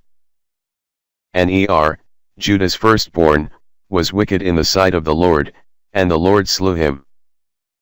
And Judah said unto Onan, Go in unto thy brother's wife, and marry her, and raise up seed to thy brother. And Onan knew that the seed should not be his, and it came to pass, when he went in unto his brother's wife, that he spilled it on the ground, lest that he should give seed to his brother. And the thing which he did displeased the Lord, wherefore he slew him also. Then said Judah to Tamar his daughter-in-law, Remain a widow at thy father's house, till Shelah my son be grown, for he said, Lest peradventure he die also, as his brethren did. And Tamar went and dwelt in her father's house. And in process of time the daughter of Shua Judah's wife died, and Judah was comforted, and went up unto his sheep shearers to Timnath, he and his friend Hira the Adullamite. And it was told Tamar, saying, Behold thy father-in-law goeth up to Timnath to shear his sheep. And she put her widow's garments off from her, and covered her with a veil, and wrapped herself, and sat in an open place, which is by the way to Timnath. For she saw that Shelah was grown, and she was not given unto him to wife. When Judah saw her, he thought her to be an harlot, because she had covered her face. And he turned unto her by the way, and said, Go to, I pray thee, let me come in unto thee. For he knew not that she was his daughter-in-law. And she said, What wilt thou give me, that thou mayest come in unto me? And he said, I will send thee a kid from the flock. And she said, Wilt thou give me a pledge, till thou send it? And he said, What pledge shall I give thee? And she said, Thy signet, and thy bracelets, and thy staff that is in thine hand. And he gave it her, and came in unto her, and she conceived by him. And she arose, and went away, and laid by her veil from her, and put on the garments of her widowhood. And Judah sent the kid by the hand of his friend the Adullamite, to receive his pledge from the woman's hand, but he found her not. Then he asked the men of that place, saying, Where is the harlot, that was openly by the wayside? And they said, There was no harlot in this place. And he returned to Judah, and said, I cannot find her, and also the men of the place said, that there was no harlot in this place. And Judah said, Let her take it to her, lest we be shamed. Behold, I sent this kid, and thou hast not found her. And it came to pass about 3 months after, that it was told Judah, saying, Tamar thy daughter-in-law hath played the harlot, and also, behold, she is with child by whoredom. And Judah said, Bring her forth, and let her be burnt. When she was brought forth, she sent to her father-in-law, saying, By the man, whose these are, am I with child? And she said, Discern, I pray thee, whose are these, the signet, and bracelets, and staff? And Judah acknowledged them, and said, She hath been more righteous than I, because that I gave her not to Sheloh my son. And he knew her again no more. And it came to pass in the time of her travail, that, behold, twins were in her womb. And it came to pass, when she travailed, that the one put out his hand, and the midwife took and bound upon his hand a scarlet thread, saying, This came out first. And it came to pass, as he drew back his hand, that, behold, his brother came out, and she said, How hast thou broken forth? This breach be upon thee, therefore his name was called Pharez. And afterward came out his brother, that had the scarlet thread upon his hand, and his name was called Zerah. And Joseph was brought down to Egypt, and Potiphar, an officer of Pharaoh, captain of the guard, an Egyptian, bought him of the hands of the Ishmaelites, which had brought him down thither.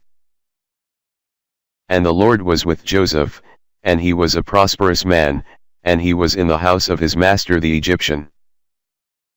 And his master saw that the Lord was with him, and that the Lord made all that he did to prosper in his hand. And Joseph found grace in his sight, and he served him, and he made him overseer over his house, and all that he had he put into his hand. And it came to pass from the time that he had made him overseer in his house, and over all that he had, that the Lord blessed the Egyptian's house for Joseph's sake. And the blessing of the Lord was upon all that he had in the house, and in the field. And he left all that he had in Joseph's hand, and he knew not aught he had, save the bread which he did eat. And Joseph was a goodly person, and well favored. And it came to pass after these things, that his master's wife cast her eyes upon Joseph, and she said, Lie with me. But he refused, and said unto his master's wife, Behold, my master wotteth not what is with me in the house, and he hath committed all that he hath to my hand. There is none greater in this house than I, neither hath he kept back anything from me but thee, because thou art his wife. How then can I do this great wickedness, and sin against God? And it came to pass, as she spake to Joseph day by day, that he hearkened not unto her, to lie by her, or to be with her. And it came to pass about this time, that Joseph went into the house to do his business, and there was none of the men of the house there within. And she caught him by his garment, saying, Lie with me, and he left his garment in her hand, and fled, and got him out. And it came to pass, when she saw that he had left his garment in her hand, and was fled forth. That she called unto the men of her house, and spake unto them, saying, See, he hath brought in an Hebrew unto us to mock us, he came in unto me to lie with me, and I cried with a loud voice. And it came to pass, when he heard that I lifted up my voice and cried, that he left his garment with me, and fled, and got him out. And she laid up his garment by her, until his Lord came home. And she spake unto him according to these words, saying, The Hebrew servant, which thou hast brought unto us, came in unto me to mock me. And it came to pass, as I lifted up my voice and cried, that he left his garment with me, and fled out. And it came to pass, when his master heard the words of his wife, which she spake unto him, saying, After this manner did thy servant to me, that his wrath was kindled. And Joseph's master took him, and put him into the prison, a place where the king's prisoners were bound, and he was there in the prison. But the Lord was with Joseph, and shewed him mercy, and gave him favor in the sight of the keeper of the prison. And the keeper of the prison committed to Joseph's hand all the prisoners that were in the prison, and whatsoever they did there, he was the doer of it. The keeper of the prison looked not to anything that was under his hand, because the Lord was with him, and that which he did, the Lord made it to prosper. And it came to pass after these things, that the butler of the king of Egypt and his baker had offended their lord the king of Egypt. And Pharaoh was wroth against two of his officers, against the chief of the butlers, and against the chief of the bakers. And he put them in ward in the house of the captain of the guard, into the prison, the place where Joseph was bound. And the captain of the guard charged Joseph with them, and he served them, and they continued a season in ward. And they dreamed a dream both of them, each man his dream in one night, each man according to the interpretation of his dream, the butler and the baker of the king of Egypt, which were bound in the prison. And Joseph came in unto them in the morning, and looked upon them, and, behold, they were sad. And he asked Pharaoh's officers that were with him in the ward of his lord's house, saying, Wherefore look ye so sadly today? And they said unto him, We have dreamed a dream, and there is no interpreter of it. And Joseph said unto them, Do not interpretations belong to God? Tell me them, I pray you. And the chief butler told his dream to Joseph, and said to him, In my dream, behold, a vine was before me. And in the vine were 3 branches, and it was as though it budded, and her blossoms shot forth, and the clusters thereof brought forth ripe grapes. And Pharaoh's cup was in my hand, and I took the grapes, and pressed them into Pharaoh's cup, and I gave the cup into Pharaoh's hand. And Joseph said unto him, This is the interpretation of it, the 3 branches are 3 days. Yet within 3 days shall Pharaoh lift up thine head, and restore thee unto thy place, and thou shalt deliver Pharaoh's cup into his hand, after the former manner when thou wast his butler. But think on me when it shall be well with thee, and shew kindness, I pray thee, unto me, and make mention of me unto Pharaoh, and bring me out of this house. For indeed I was stolen away out of the land of the Hebrews, and here also have I done nothing that they should put me into the dungeon. When the chief baker saw that the interpretation was good, he said unto Joseph, I also was in my dream, and, behold, I had 3 white baskets on my head. And in the uppermost basket there was of all manner of baked meats for Pharaoh, and the birds did eat them out of the basket upon my head. And Joseph answered and said, This is the interpretation thereof, the 3 baskets are 3 days. Yet within 3 days shall Pharaoh lift up thy head from off thee, and shall hang thee on a tree, and the birds shall eat thy flesh from off thee. And it came to pass the 3rd day, which was Pharaoh's birthday, that he made a feast unto all his servants, and he lifted up the head of the chief butler and of the chief baker among his servants. And he restored the chief butler unto his butlership again, and he gave the cup into Pharaoh's hand. But he hanged the chief baker, as Joseph had interpreted to them. Yet did not the chief butler remember Joseph, but forget him. And it came to pass at the end of 2 full years, that Pharaoh dreamed, and, behold, he stood by the river. And, behold, there came up out of the river 7 well-favored kine and fat-fleshed, and they fed in a meadow. And, behold, 7 other kine came up after them out of the river, ill-favored and lean-fleshed, and stood by the other kine upon the brink of the river. And the ill-favored and lean-fleshed kine did eat up the 7 well-favored and fat kine. So Pharaoh awoke. And he slept and dreamed the second time, and, behold, 7 ears of corn came up upon one stalk, rank and good. And, behold, 7 thin ears and blasted with the east wind sprung up after them. And the 7 thin ears devoured the 7 rank and full ears. And Pharaoh awoke, and, behold, it was a dream. And it came to pass in the morning that his spirit was troubled, and he sent and called for all the magicians of Egypt, and all the wise men thereof, and Pharaoh told them his dream. But there was none that could interpret them unto Pharaoh. Then spake the chief butler unto Pharaoh, saying, I do remember my faults this day. Pharaoh was wroth with his servants, and put me in ward in the captain of the guard's house, both me and the chief baker. And we dreamed a dream in one night, I and he, we dreamed each man according to the interpretation of his dream. And there was there with us a young man, an Hebrew, servant to the captain of the guard, and we told him, and he interpreted to us our dreams, to each man according to his dream he did interpret. And it came to pass, as he interpreted to us, so it was, me he restored unto mine office, and him he hanged. Then Pharaoh sent and called Joseph, and they brought him hastily out of the dungeon, and he shaved himself, and changed his raiment, and came in unto Pharaoh. And Pharaoh said unto Joseph, I have dreamed a dream, and there is none that can interpret it, and I have heard say of thee, that thou canst understand a dream to interpret it. And Joseph answered Pharaoh, saying, It is not in me, God shall give Pharaoh an answer of peace. And Pharaoh said unto Joseph, In my dream, behold, I stood upon the bank of the river. And, behold, there came up out of the river 7 kine, fat-fleshed and well-favored, and they fed in a meadow.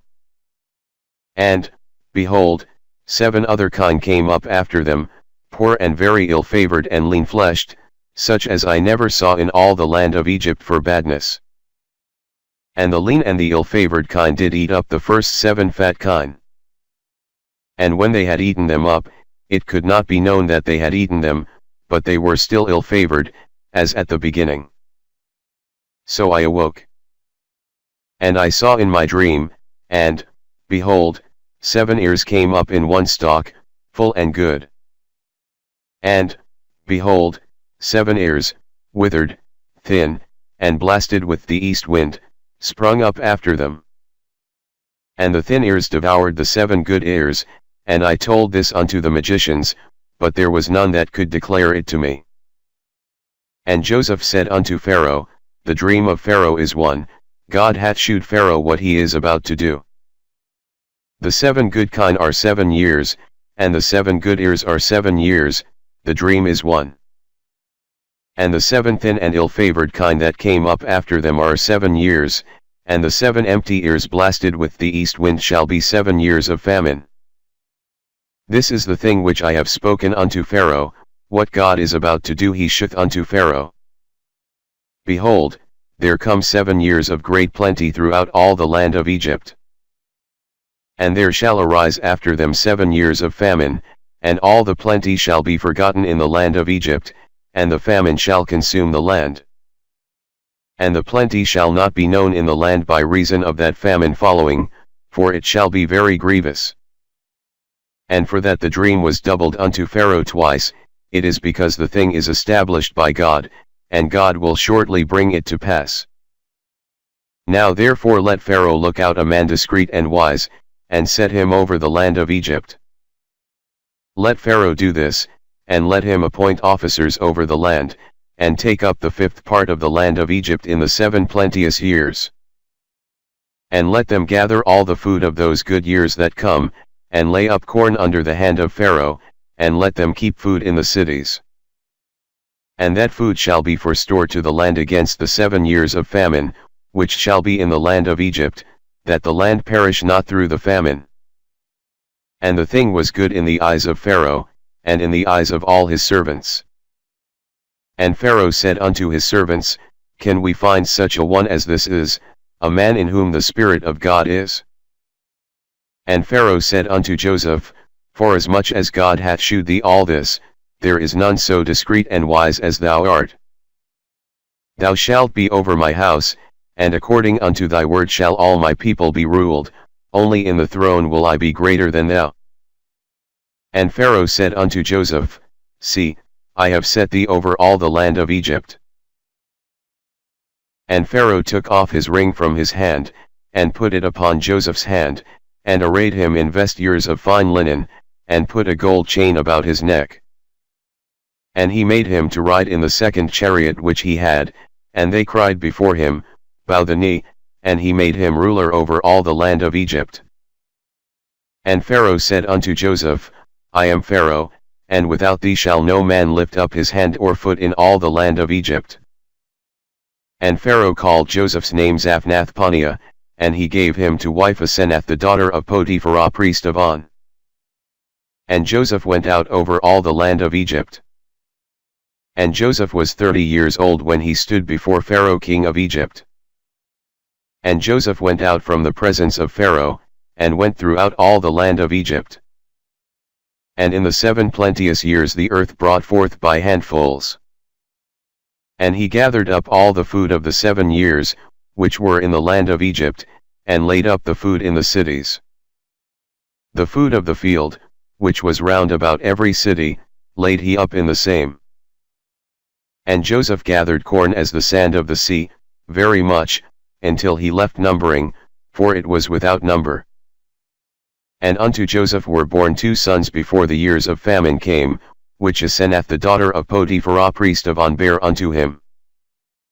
And Joseph called the name of the firstborn Manasseh, for God, said he, hath made me forget all my toil, and all my father's house. And the name of the second called he Ephraim, for God hath caused me to be fruitful in the land of my affliction. And the 7 years of plenteousness, that was in the land of Egypt, were ended. And the 7 years of dearth began to come, according as Joseph had said, and the dearth was in all lands, but in all the land of Egypt there was bread. And when all the land of Egypt was famished, the people cried to Pharaoh for bread, and Pharaoh said unto all the Egyptians, Go unto Joseph, what he saith to you, do. And the famine was over all the face of the earth, and Joseph opened all the storehouses, and sold unto the Egyptians, and the famine waxed sore in the land of Egypt. And all countries came into Egypt to Joseph for to buy corn, because that the famine was so sore in all lands. Now when Jacob saw that there was corn in Egypt, Jacob said unto his sons, Why do ye look one upon another? And he said, Behold, I have heard that there is corn in Egypt, get you down thither, and buy for us from thence, that we may live, and not die. And Joseph's 10 brethren went down to buy corn in Egypt. But Benjamin, Joseph's brother, Jacob sent not with his brethren, for he said, Lest peradventure mischief befall him. And the sons of Israel came to buy corn among those that came, for the famine was in the land of Canaan. And Joseph was the governor over the land, and he it was that sold to all the people of the land, and Joseph's brethren came, and bowed down themselves before him with their faces to the earth. And Joseph saw his brethren, and he knew them, but made himself strange unto them, and spake roughly unto them, and he said unto them, Whence come ye? And they said, From the land of Canaan to buy food. And Joseph knew his brethren, but they knew not him. And Joseph remembered the dreams which he dreamed of them, and said unto them, ye are spies, to see the nakedness of the land ye are come.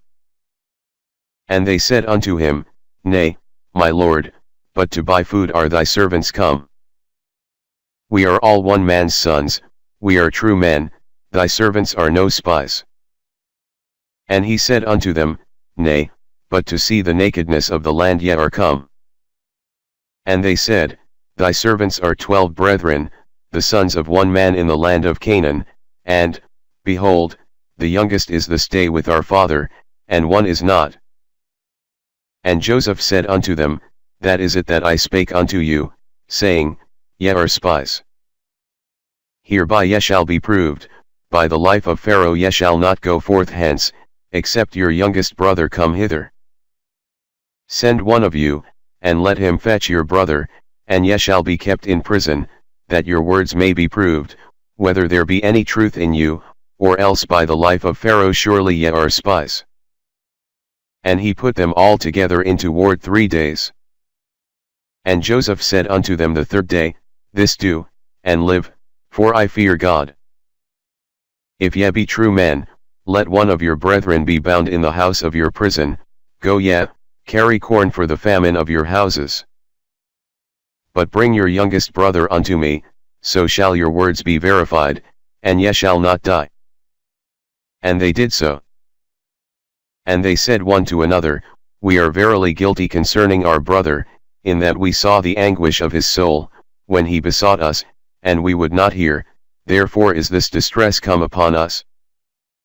And Reuben answered them, saying, Spake I not unto you, saying, Do not sin against the child, and ye would not hear? Therefore, behold, also his blood is required. And they knew not that Joseph understood them, for he spake unto them by an interpreter. And he turned himself about from them, and wept, and returned to them again, and communed with them, and took from them Simeon, and bound him before their eyes. Then Joseph commanded to fill their sacks with corn, and to restore every man's money into his sack, and to give them provision for the way, and thus did he unto them. And they laded their asses with the corn, and departed thence. And as one of them opened his sack to give his ass provender in the inn, he espied his money, for, behold, it was in his sack's mouth.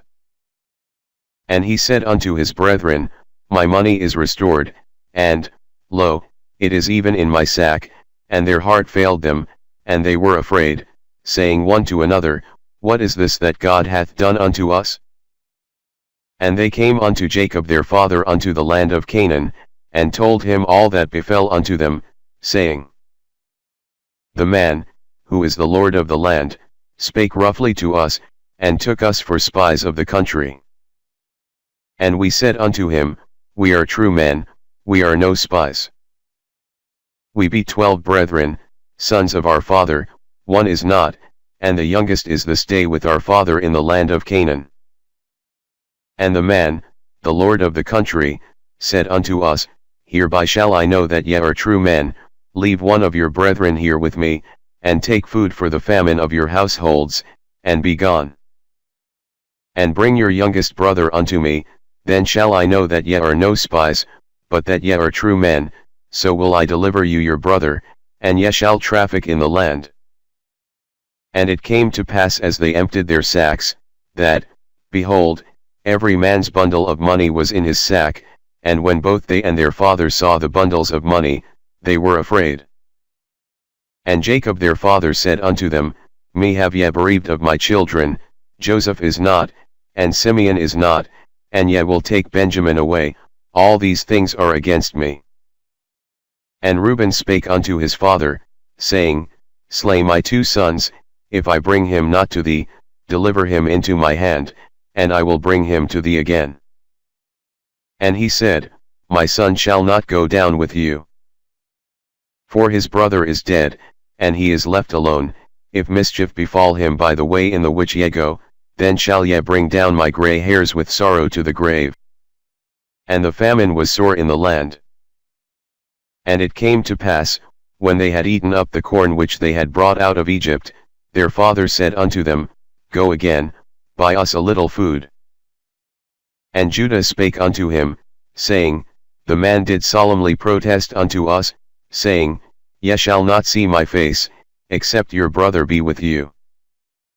If thou wilt send our brother with us, we will go down and buy thee food. But if thou wilt not send him, we will not go down, for the man said unto us, Ye shall not see my face, except your brother be with you.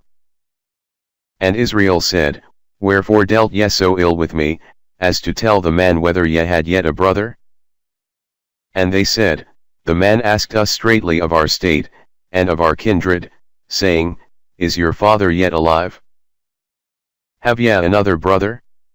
And we told him according to the tenor of these words, could we certainly know that he would say, Bring your brother down? And Judah said unto Israel his father, Send the lad with me, and we will arise and go, that we may live, and not die, both we, and thou, and also our little ones. I will be surety for him, of my hand shalt thou require him, if I bring him not unto thee, and set him before thee, then let me bear the blame forever. For except we had lingered, surely now we had returned this second time.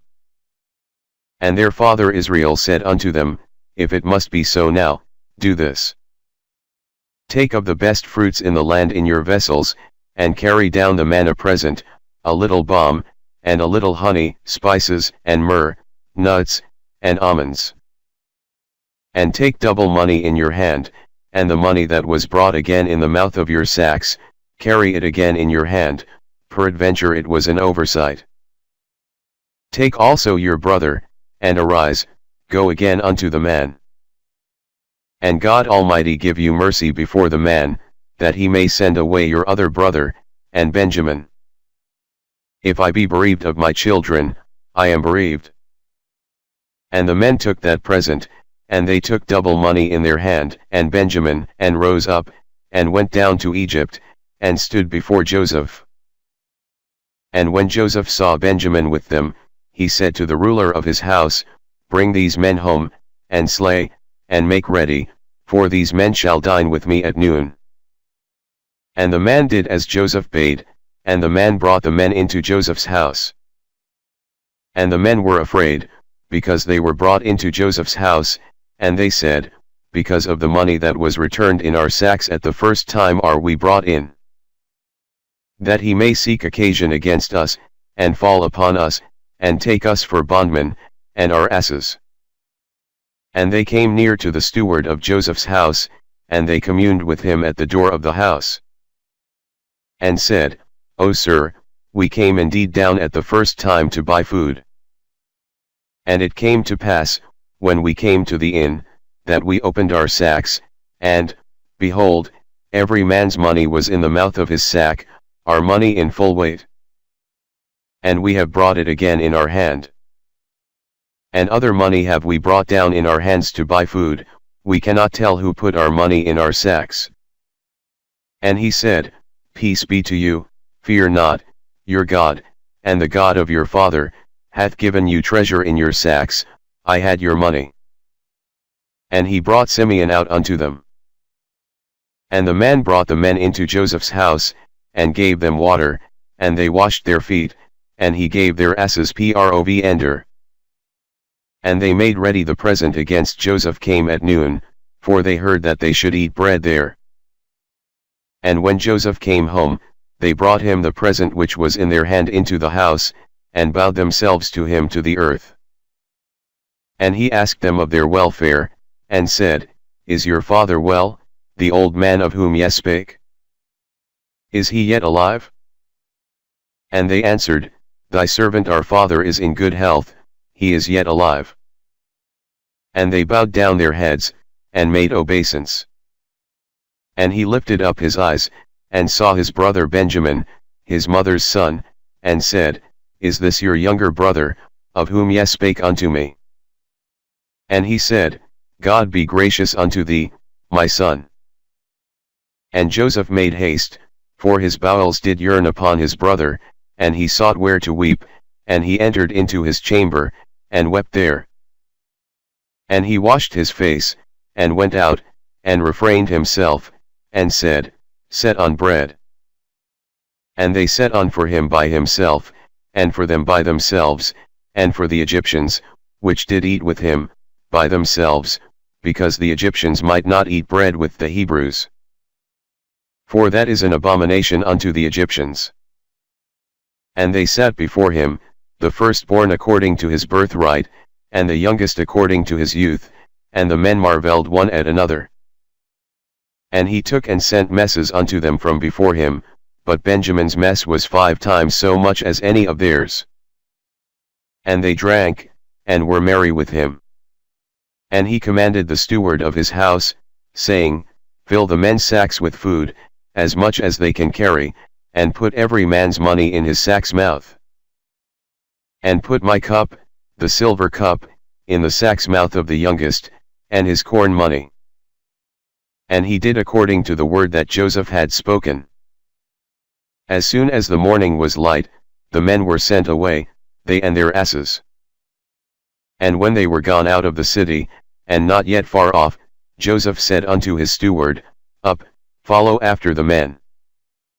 And when thou dost overtake them, say unto them, Wherefore have ye rewarded evil for good? Is not this it in which my Lord drinketh, and whereby indeed he divineth? Ye have done evil in so doing. And he overtook them, and he spake unto them these same words. And they said unto him, Wherefore saith my Lord these words? God forbid that thy servants should do according to this thing. Behold, the money, which we found in our sacks' mouths, we brought again unto thee out of the land of Canaan. How then should we steal out of thy Lord's house silver or gold? With whomsoever of thy servants it be found, both let him die, and we also will be my Lord's bondmen. And he said, Now also let it be according unto your words, he with whom it is found shall be my servant, and ye shall be blameless. Then they speedily took down every man his sack to the ground, and opened every man his sack. And he searched, and began at the eldest, and left at the youngest, and the cup was found in Benjamin's sack. Then they rent their clothes, and laded every man his ass, and returned to the city. And Judah and his brethren came to Joseph's house, for he was yet there, and they fell before him on the ground. And Joseph said unto them, What deed is this that ye have done? Wot ye not that such a man as I can certainly divine? And Judah said, What shall we say unto my Lord? What shall we speak? Or how shall we clear ourselves? God hath found out the iniquity of thy servants. Behold, we are my Lord's servants, both we, and he also with whom the cup is found. And he said, God forbid that I should do so, but the man in whose hand the cup is found, he shall be my servant, and as for you, get you up in peace unto your father. Then Judah came near unto him, and said, O my Lord, let thy servant, I pray thee, speak a word in my Lord's ears, and let not thine anger burn against thy servant, for thou art even as Pharaoh. My Lord asked his servants, saying, Have ye a father, or a brother? And we said unto my Lord, We have a father, an old man, and a child of his old age, a little one, and his brother is dead, and he alone is left of his mother, and his father loveth him. And thou saidst unto thy servants, Bring him down unto me, that I may set mine eyes upon him. And we said unto my Lord, The lad cannot leave his father, for if he should leave his father would die. And thou saidst unto thy servants, Except your youngest brother come down with you, ye shall see my face no more. And it came to pass when we came up unto thy servant my father, we told him the words of my Lord. And our father said, Go again, and buy us a little food. And we said, We cannot go down, if our youngest brother be with us, then will we go down, for we may not see the man's face, except our youngest brother be with us.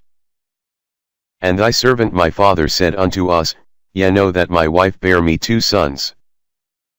And the one went out from me, and I said, Surely he is torn in pieces, and I saw him not since. And if ye take this also from me, and mischief befall him, ye shall bring down my grey hairs with sorrow to the grave. Now therefore when I come to thy servant my father, and the lad be not with us, seeing that his life is bound up in the lad's life.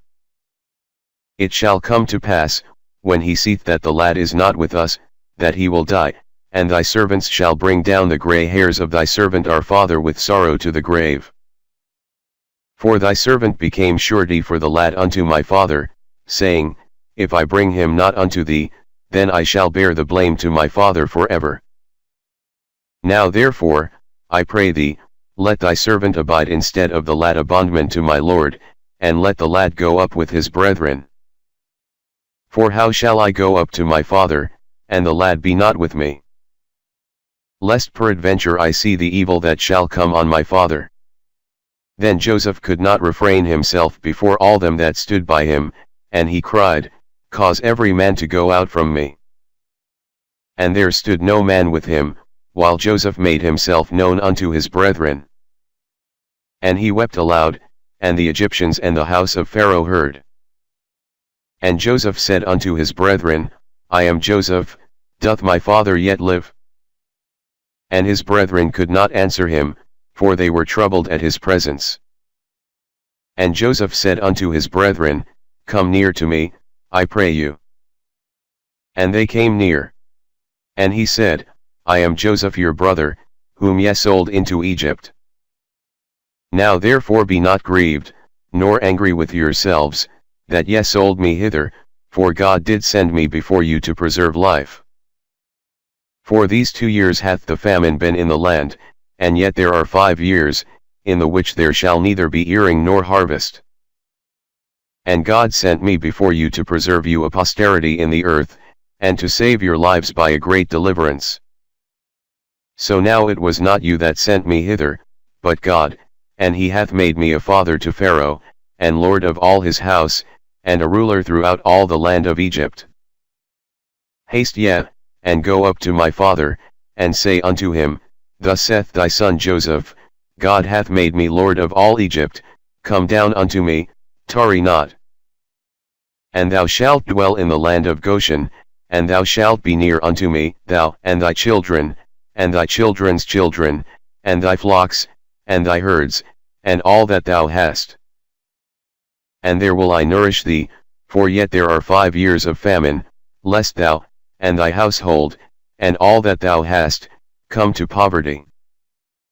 And, behold, your eyes see, and the eyes of my brother Benjamin, that it is my mouth that speaketh unto you. And ye shall tell my father of all my glory in Egypt, and of all that ye have seen, and ye shall haste and bring down my father hither. And he fell upon his brother Benjamin's neck, and wept, and Benjamin wept upon his neck. Moreover he kissed all his brethren, and wept upon them, and after that his brethren talked with him. And the fame thereof was heard in Pharaoh's house, saying, Joseph's brethren are come, and it pleased Pharaoh well, and his servants. And Pharaoh said unto Joseph, Say unto thy brethren, This do ye, lade your beasts, and go, get you unto the land of Canaan. And take your father and your households, and come unto me, and I will give you the good of the land of Egypt, and ye shall eat the fat of the land. Now thou art commanded, this do ye, take you wagons out of the land of Egypt for your little ones, and for your wives, and bring your father, and come. Also regard not your stuff, for the good of all the land of Egypt is yours.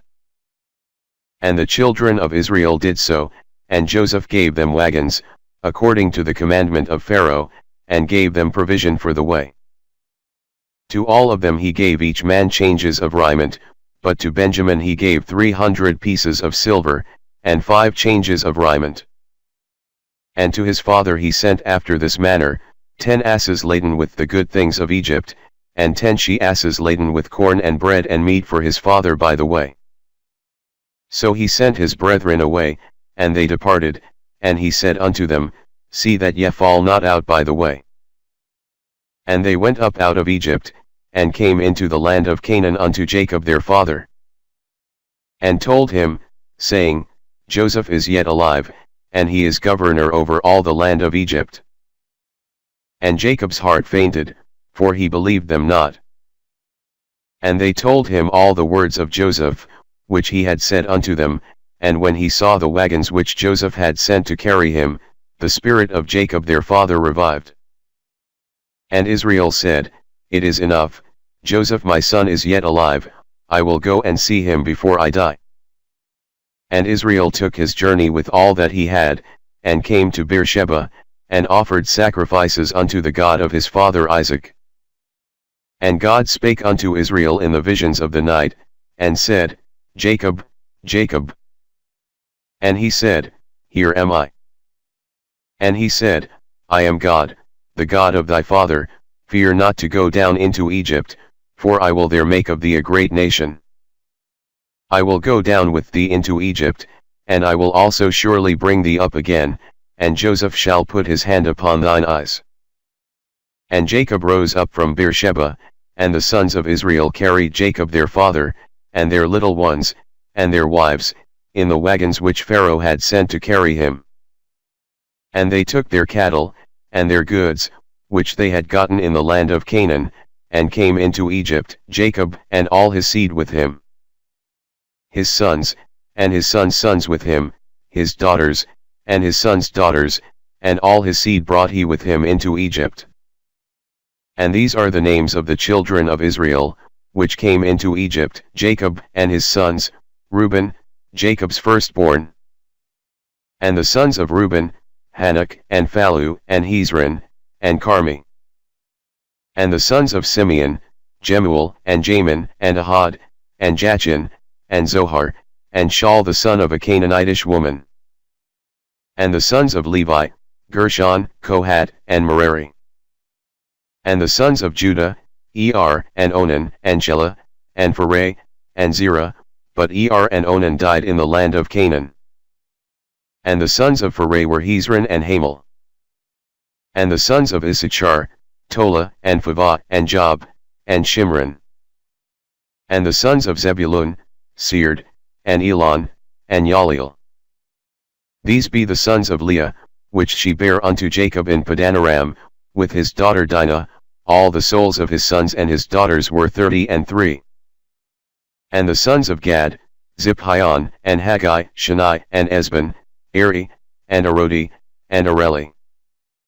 And the sons of Asher, Jimnah, and Ishua, and Isui, and Beriah, and Sarah their sister, and the sons of Beriah, Heber, and Malchiel. These are the sons of Zilpah, whom Laban gave to Leah his daughter, and these she bare unto Jacob, even 16 souls. The sons of Rachel Jacob's wife, Joseph, and Benjamin. And unto Joseph in the land of Egypt were born Manasseh and Ephraim, which Asenath the daughter of Potipharah priest of On bare unto him. And the sons of Benjamin were Bela, and Becher, and Ashbel, Gera, and Naaman, Ai, and Rosh, Muppim, and Huppim, and Ard. These are the sons of Rachel, which were born to Jacob, all the souls were 14. And the sons of Dan, Hushim. And the sons of Naphtali, Yaziel, and Guni, and Jezer, and Shillem. These are the sons of Bilhah, which Laban gave unto Rachel his daughter, and she bare these unto Jacob, all the souls were 7. All the souls that came with Jacob into Egypt, which came out of his loins, besides Jacob's sons' wives, all the souls were 66. And the sons of Joseph, which were born him in Egypt, were 2 souls, all the souls of the house of Jacob, which came into Egypt, were 70. And he sent Judah before him unto Joseph, to direct his face unto Goshen, and they came into the land of Goshen. And Joseph made ready his chariot, and went up to meet Israel his father, to Goshen, and presented himself unto him, and he fell on his neck, and wept on his neck a good while. And Israel said unto Joseph, Now let me die, since I have seen thy face, because thou art yet alive. And Joseph said unto his brethren, and unto his father's house, I will go up, and shew Pharaoh, and say unto him, My brethren, and my father's house, which were in the land of Canaan, are come unto me. And the men are shepherds, for their trade hath been to feed cattle, and they have brought their flocks, and their herds, and all that they have. And it shall come to pass, when Pharaoh shall call you, and shall say, What is your occupation? That ye shall say, Thy servant's trade hath been about cattle from our youth even until now, both we, and also our fathers, that ye may dwell in the land of Goshen. For every shepherd is an abomination unto the Egyptians. Then Joseph came and told Pharaoh, and said, My father and my brethren, and their flocks, and their herds, and all that they have, are come out of the land of Canaan. And, behold, they are in the land of Goshen. And he took some of his brethren, even 5 men, and presented them unto Pharaoh. And Pharaoh said unto his brethren, What is your occupation? And they said unto Pharaoh, Thy servants are shepherds, both we, and also our fathers. They said moreover unto Pharaoh, For to sojourn in the land are we come, for thy servants have no pasture for their flocks. For the famine is sore in the land of Canaan, now therefore, we pray thee, let thy servants dwell in the land of Goshen. And Pharaoh spake unto Joseph, saying, Thy father and thy brethren are come unto thee. The land of Egypt is before thee, in the best of the land make thy father and brethren to dwell. In the land of Goshen let them dwell, and if thou knowest any men of activity among them, then make them rulers over my cattle. And Joseph brought in Jacob his father, and set him before Pharaoh, and Jacob blessed Pharaoh. And Pharaoh said unto Jacob, How old art thou? And Jacob said unto Pharaoh, The days of the years of my pilgrimage are 130 years. Few and evil have the days of the years of my life been, and have not attained unto the days of the years of the life of my fathers in the days of their pilgrimage. And Jacob blessed Pharaoh, and went out from before Pharaoh. And Joseph placed his father and his brethren, and gave them a possession in the land of Egypt, in the best of the land, in the land of Ramses, as Pharaoh had commanded. And Joseph nourished his father, and his brethren, and all his father's household, with bread, according to their families. And there was no bread in all the land, for the famine was very sore, so that the land of Egypt and all the land of Canaan fainted by reason of the famine. And Joseph gathered up all the money that was found in the land of Egypt, and in the land of Canaan, for the corn which they bought, and Joseph brought the money into Pharaoh's house. And when money failed in the land of Egypt, and in the land of Canaan, all the Egyptians came unto Joseph, and said, Give us bread, for why should we die in thy presence? For the money faileth. And Joseph said, Give your cattle, and I will give you for your cattle, if money fail. And they brought their cattle unto Joseph, and Joseph gave them bread in exchange for horses, and for the flocks, and for the cattle of the herds, and for the asses. And he fed them with bread for all their cattle for that year. When that year was ended, they came unto him the second year, and said unto him, We will not hide it from my lord, how that our money is spent, my lord also hath our herds of cattle. There is not aught left in the sight of my lord, but our bodies, and our lands. Wherefore shall we die before thine eyes, both we and our land? Buy us and our land for bread, and we and our land will be servants unto Pharaoh, and give us seed, that we may live, and not die, that the land be not desolate. And Joseph bought all the land of Egypt for Pharaoh, for the Egyptians sold every man his field, because the famine prevailed over them, so the land became Pharaoh's. And as for the people, he removed them to cities from one end of the borders of Egypt even to the other end thereof. Only the land of the priests bought he not, for the priests had a portion assigned them of Pharaoh, and did eat their portion which Pharaoh gave them, wherefore they sold not their lands. Then Joseph said unto the people, Behold, I have bought you this day and your land for Pharaoh. Lo, here is seed for you, and ye shall sow the land. And it shall come to pass in the increase, that ye shall give the 5th part unto Pharaoh, and 4 parts shall be your own, for seed of the field, and for your food, and for them of your households, and for food for your little ones. And they said, Thou hast saved our lives, let us find grace in the sight of my Lord, and we will be Pharaoh's servants. And Joseph made it a law over the land of Egypt unto this day, that Pharaoh should have the 5th part, except the land of the priests only, which became not Pharaoh's. And Israel dwelt in the land of Egypt, in the country of Goshen, and they had possessions therein, and grew, and multiplied exceedingly. And Jacob lived in the land of Egypt 17 years, so the whole age of Jacob was 147 years. And the time drew nigh that Israel must die. And he called his son Joseph, and said unto him, If now I have found grace in thy sight, put, I pray thee, thy hand under my thigh, and deal kindly and truly with me. Bury me not, I pray thee, in Egypt. But I will lie with my fathers, and thou shalt carry me out of Egypt, and bury me in their burying place. And he said, I will do as thou hast said. And he said, Swear unto me. And he sware unto him. And Israel bowed himself upon the bed's head. And it came to pass after these things, that one told Joseph, Behold, thy father is sick, and he took with him his 2 sons, Manasseh and Ephraim. And one told Jacob, and said, Behold, thy son Joseph cometh unto thee, and Israel strengthened himself, and sat upon the bed. And Jacob said unto Joseph, God Almighty appeared unto me at Luz in the land of Canaan, and blessed me. And said unto me, Behold, I will make thee fruitful, and multiply thee, and I will make of thee a multitude of people, and will give this land to thy seed after thee for an everlasting possession.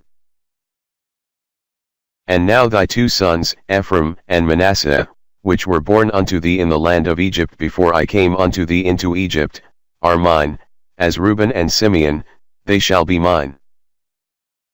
And thy issue, which thou begettest after them, shall be thine, and shall be called after the name of their brethren in their inheritance. And as for me, when I came from Padan, Rachel died by me in the land of Canaan in the way, when yet there was but a little way to come unto Ephrath, and I buried her there in the way of Ephrath. The same is Bethlehem. And Israel beheld Joseph's sons, and said, Who are these? And Joseph said unto his father, They are my sons, whom God hath given me in this place. And he said, Bring them, I pray thee, unto me, and I will bless them. Now the eyes of Israel were dim for age, so that he could not see. And he brought them near unto him, and he kissed them, and embraced them. And Israel said unto Joseph, I had not thought to see thy face, and, lo, God hath shewed me also thy seed. And Joseph brought them out from between his knees, and he bowed himself with his face to the earth. And Joseph took them both, Ephraim in his right hand toward Israel's left hand, and Manasseh in his left hand toward Israel's right hand, and brought them near unto him. And Israel stretched out his right hand, and laid it upon Ephraim's head, who was the younger, and his left hand upon Manasseh's head, guiding his hands wittingly, for Manasseh was the firstborn. And he blessed Joseph, and said, God, before whom my fathers Abraham and Isaac did walk, the God which fed me all my life long unto this day. The angel which redeemed me from all evil, bless the lads, and let my name be named on them, and the name of my fathers Abraham and Isaac. And let them grow into a multitude in the midst of the earth. And when Joseph saw that his father laid his right hand upon the head of Ephraim, it displeased him, and he held up his father's hand, to remove it from Ephraim's head unto Manasseh's head. And Joseph said unto his father, Not so, my father, for this is the firstborn, put thy right hand upon his head. And his father refused, and said, I know it, my son, I know it, he also shall become a people, and he also shall be great. But truly his younger brother shall be greater than he, and his seed shall become a multitude of nations. And he blessed them that day, saying, In thee shall Israel bless, saying, God make thee as Ephraim and as Manasseh, and he set Ephraim before Manasseh. And Israel said unto Joseph, Behold, I die, but God shall be with you, and bring you again unto the land of your fathers. Moreover I have given to thee one portion above thy brethren, which I took out of the hand of the Amorite with my sword and with my bow.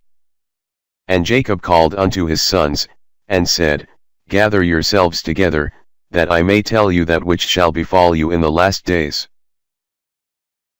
Gather yourselves together, and hear, ye sons of Jacob, and hearken unto Israel your father.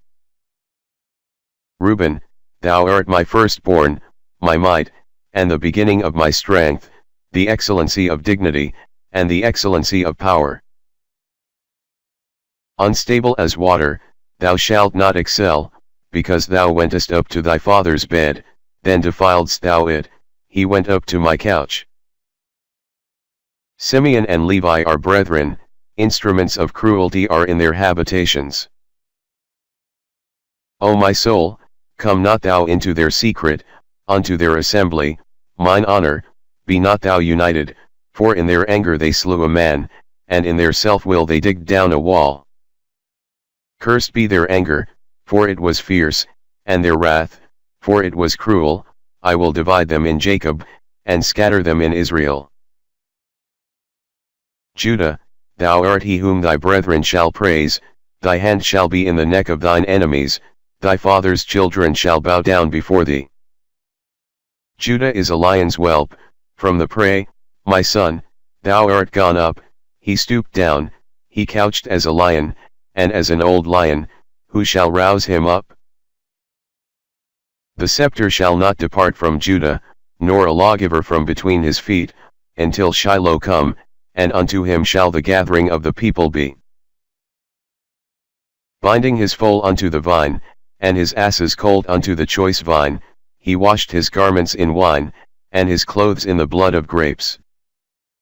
His eyes shall be red with wine, and his teeth white with milk. Zebulun shall dwell at the haven of the sea, and he shall be for an haven of ships, and his border shall be unto Zidon. Issachar is a strong ass couching down between two burdens. And he saw that rest was good, and the land that it was pleasant, and bowed his shoulder to bear, and became a servant unto tribute. Dan shall judge his people, as one of the tribes of Israel. Dan shall be a serpent by the way, an adder in the path, that biteth the horse heels, so that his rider shall fall backward. I have waited for thy salvation, O Lord. Gad, a troop shall overcome him, but he shall overcome at the last. Out of Asher his bread shall be fat, and he shall yield royal dainties.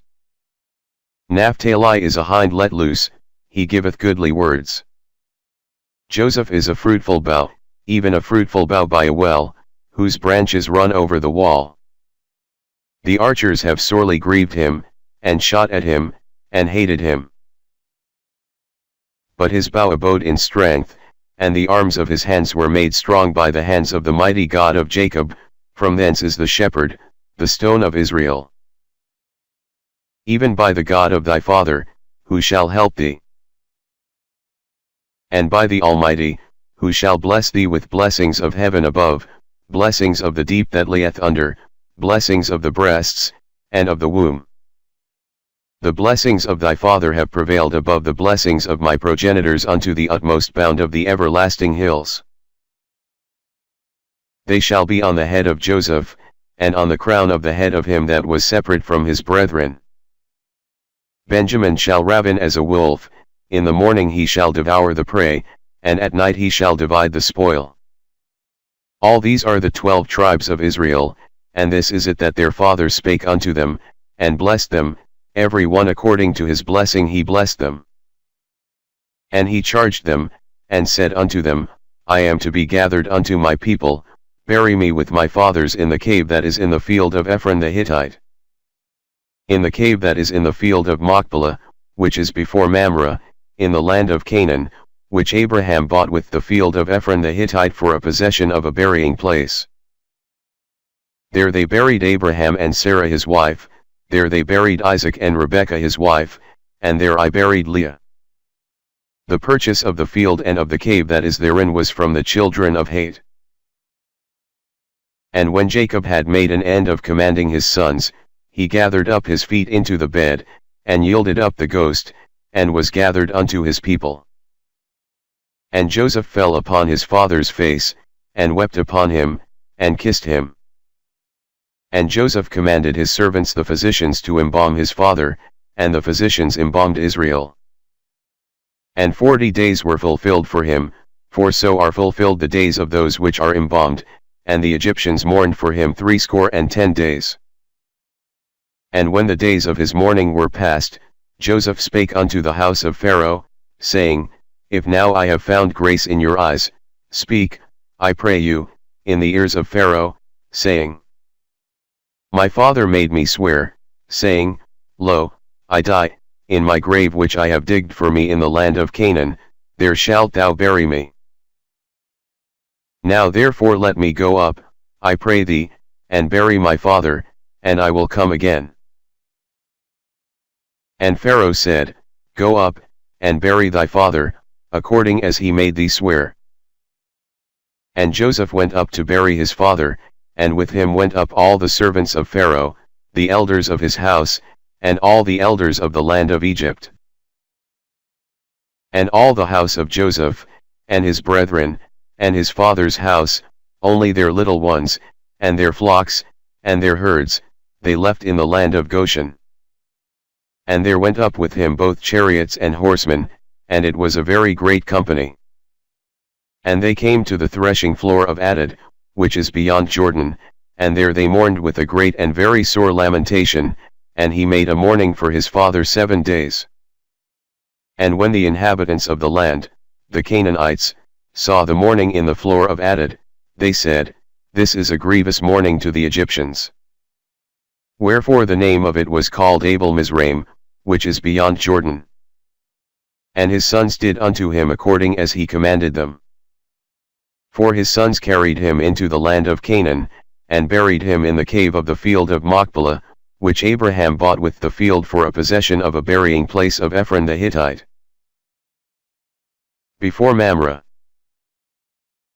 And Joseph returned into Egypt, he, and his brethren, and all that went up with him to bury his father, after he had buried his father. And when Joseph's brethren saw that their father was dead, they said, Joseph will peradventure hate us, and will certainly requite us all the evil which we did unto him. And they sent a messenger unto Joseph, saying, Thy father did command before he died, saying, So shall ye say unto Joseph, Forgive, I pray thee now, the trespass of thy brethren, and their sin. For they did unto thee evil, and now, we pray thee, forgive the trespass of the servants of the God of thy father. And Joseph wept when they spake unto him. And his brethren also went and fell down before his face, and they said, Behold, we be thy servants. And Joseph said unto them, Fear not, for am I in the place of God? But as for you, ye thought evil against me, but God meant it unto good, to bring to pass, as it is this day, to save much people alive. Now therefore fear ye not, I will nourish you, and your little ones. And he comforted them, and spake kindly unto them. And Joseph dwelt in Egypt, he, and his father's house, and Joseph lived 110 years. And Joseph saw Ephraim's children of the 3rd generation, the children also of Machir the son of Manasseh were brought up upon Joseph's knees. And Joseph said unto his brethren, I die, and God will surely visit you, and bring you out of this land unto the land which he sware to Abraham, to Isaac, and to Jacob.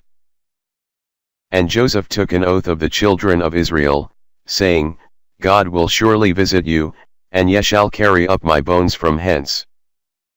So Joseph died, being 110 years old, and they embalmed him, and he was put in a coffin in Egypt.